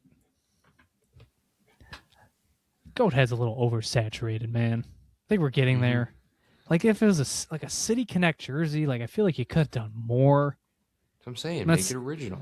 I'm not saying it had to be the slug. I don't know. Bring back. You could do you could have done a cool design with like the Buffalo flag. Could have finally brought back the 40th anniversary word mark. They've been toying with that forever. Could finally use the Charging Buffalo logo that they've had as a secondary logo for a while now. I don't know. I think a blue and gold Goathead, like a home version of it, did have to happen eventually because people have always wanted it. And it's always been an idea, but I don't know. I'm not enthused. I guess I'm just... We'll see. When this team gets an outdoor game in 2028, I hope they have something more creative. Well, that's probably when they'll bring the slug back, knowing them. Yeah. Which I'm for, but I want the 40th back so bad. I want it back. Give me a white version of the 40th or some sort of new gen. I don't know. That's just my take. I do like a lot of the other concepts. I don't know if you watched the full video. Some of them are good. Like, I love Florida's. I think it's very, like, the pink with, it kind of looks like a Vice City. Yeah. Oh, Miami cool. Vice type thing. I don't know. Bring back the navy blue. Just kidding. The navy blue can look good under it can look good under circumstances. The 50th anniversary is proof of that. I'm just saying it's proof of it. Navy blue is not inherently a bad color. They would be better. The 50th anniversary would be better with the royal blue. I'm not saying it doesn't work with the navy blue, but I think I think the gold popped more with that jersey. I know you're sleep deprived, but you're not winning this jersey. You're not winning this debate with me. I don't know. I don't know, man. We'll never. I don't think we'll ever see it, unfortunately. So probably not. We can find a concept. Maybe a 100th anniversary. Get us a Grok mock-up of it. When the slug comes back, do we want it to be royal blue and go to our colors, or do we want it to go back to the navy blue? It probably needs an update, unless it's like a true anniversary jersey. I don't know. That's why I feel like this would have been like the perfect chance-ish. Could have done some fun things. Yeah, well, you could have done with the new line of jerseys. Like, they're not going to be wearing this Goathead too many times. You've already got an alternate. Yeah. So. True. You'll probably wear it. Maybe the Goathead goes down from what? Would they wear it 12 times this year? Maybe it goes down to like 8. They go like 8, 8, and 15 or something. Or what would it be, 24? 25. I can't do math. It's 12. It's already tomorrow. It's late. Well, you know what? Completely unrelated. Something that someone it was either Yarmo or Lindy mentioned. I forgot that we're going to 84 games next year. Going to be playing even more hockey next year. Less preseason though. Yeah. You take a few games off there, but yeah, more division games. Helps with travel. If anything, it should rest them more. This season, they'll never have a season like this again, or at least till the next Olympics. Yeah. So it's gonna be interesting. Like, this was a weird season. I'm not attributing the Sabres' success to that, but it was a much different schedule. I mean, they were every other day in the regular season, and then we got to the playoffs, and they were every other day.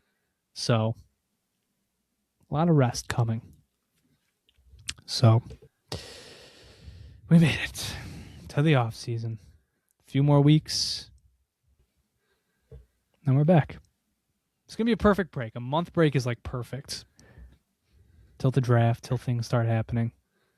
And I'm excited. I'm a little nervous, excited. Yarmo's got a crazy side to him, but him at the helm, he'll swing big for at least one thing. He already has in a short time here.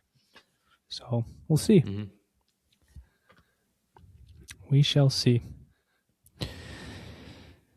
All right. Any closing thoughts? Excited for the off season. You got nothing, JP? No one more things? I mean, I talked a lot, so I think He's all caught up. I'm all caught up for now. All right. Well, on that note, we're going to wrap up this episode of the Sabre Report Podcast. Folks, thank you very much for listening. Welcome to the off season. If you joined us during the playoffs, our coverage continues through the off season. We'll be here weekly until probably mid-July when it's cabin season for the NHL. It's usually cabin season for us, so we'll be with you till then. So if you want to follow us on Twitter, you can follow us at the Sabre Report. Also on Instagram, TikTok, Facebook, and YouTube at the Sabre Report. If you listen to this on YouTube, be sure to like, share, and subscribe. Leave a comment down below. Tell us what you thought, what you're thinking, memories of the season, how you're feeling after the press conferences and all that. We would love to hear your inputs. If you want updates for the pod, you can follow us on Twitter at Sabre Report Pod. Go give our friends over at the Buffalo Sports Talk podcast a listen. They did a Sabres wrap-up episode themselves last week. OTA started for the Bills last week as well, the day after the Sabres season ended. So they're kind of back in action as well. Apparently Stephon Diggs might re-sign here. I don't know. Some people are saying that. Well, he posted something. He did post something, yeah. Would be funny. It would be so funny. I'm all for it, just for the chaos. You know, I'm a Diggs guy through and through. But would be funny. So yeah, they do great stuff over there. Go and give them a listen. We also want to take this second to thank our patrons. Once again, that's patreon.com/the Sabre Report. I want to thank our Nuggets tier patrons and our Tendies tier patrons, specifically Derek Bistricki, Zach Benson, Grant Budney, Tajan Slug, Nick Santos, Nathan Little, and Tim Z. Your support is very much appreciated. Could not do this without you guys. Thanks once again. So, on that note, see you guys next time. Take care. And as always, go Sabres. Go Sabres. Go Sabres.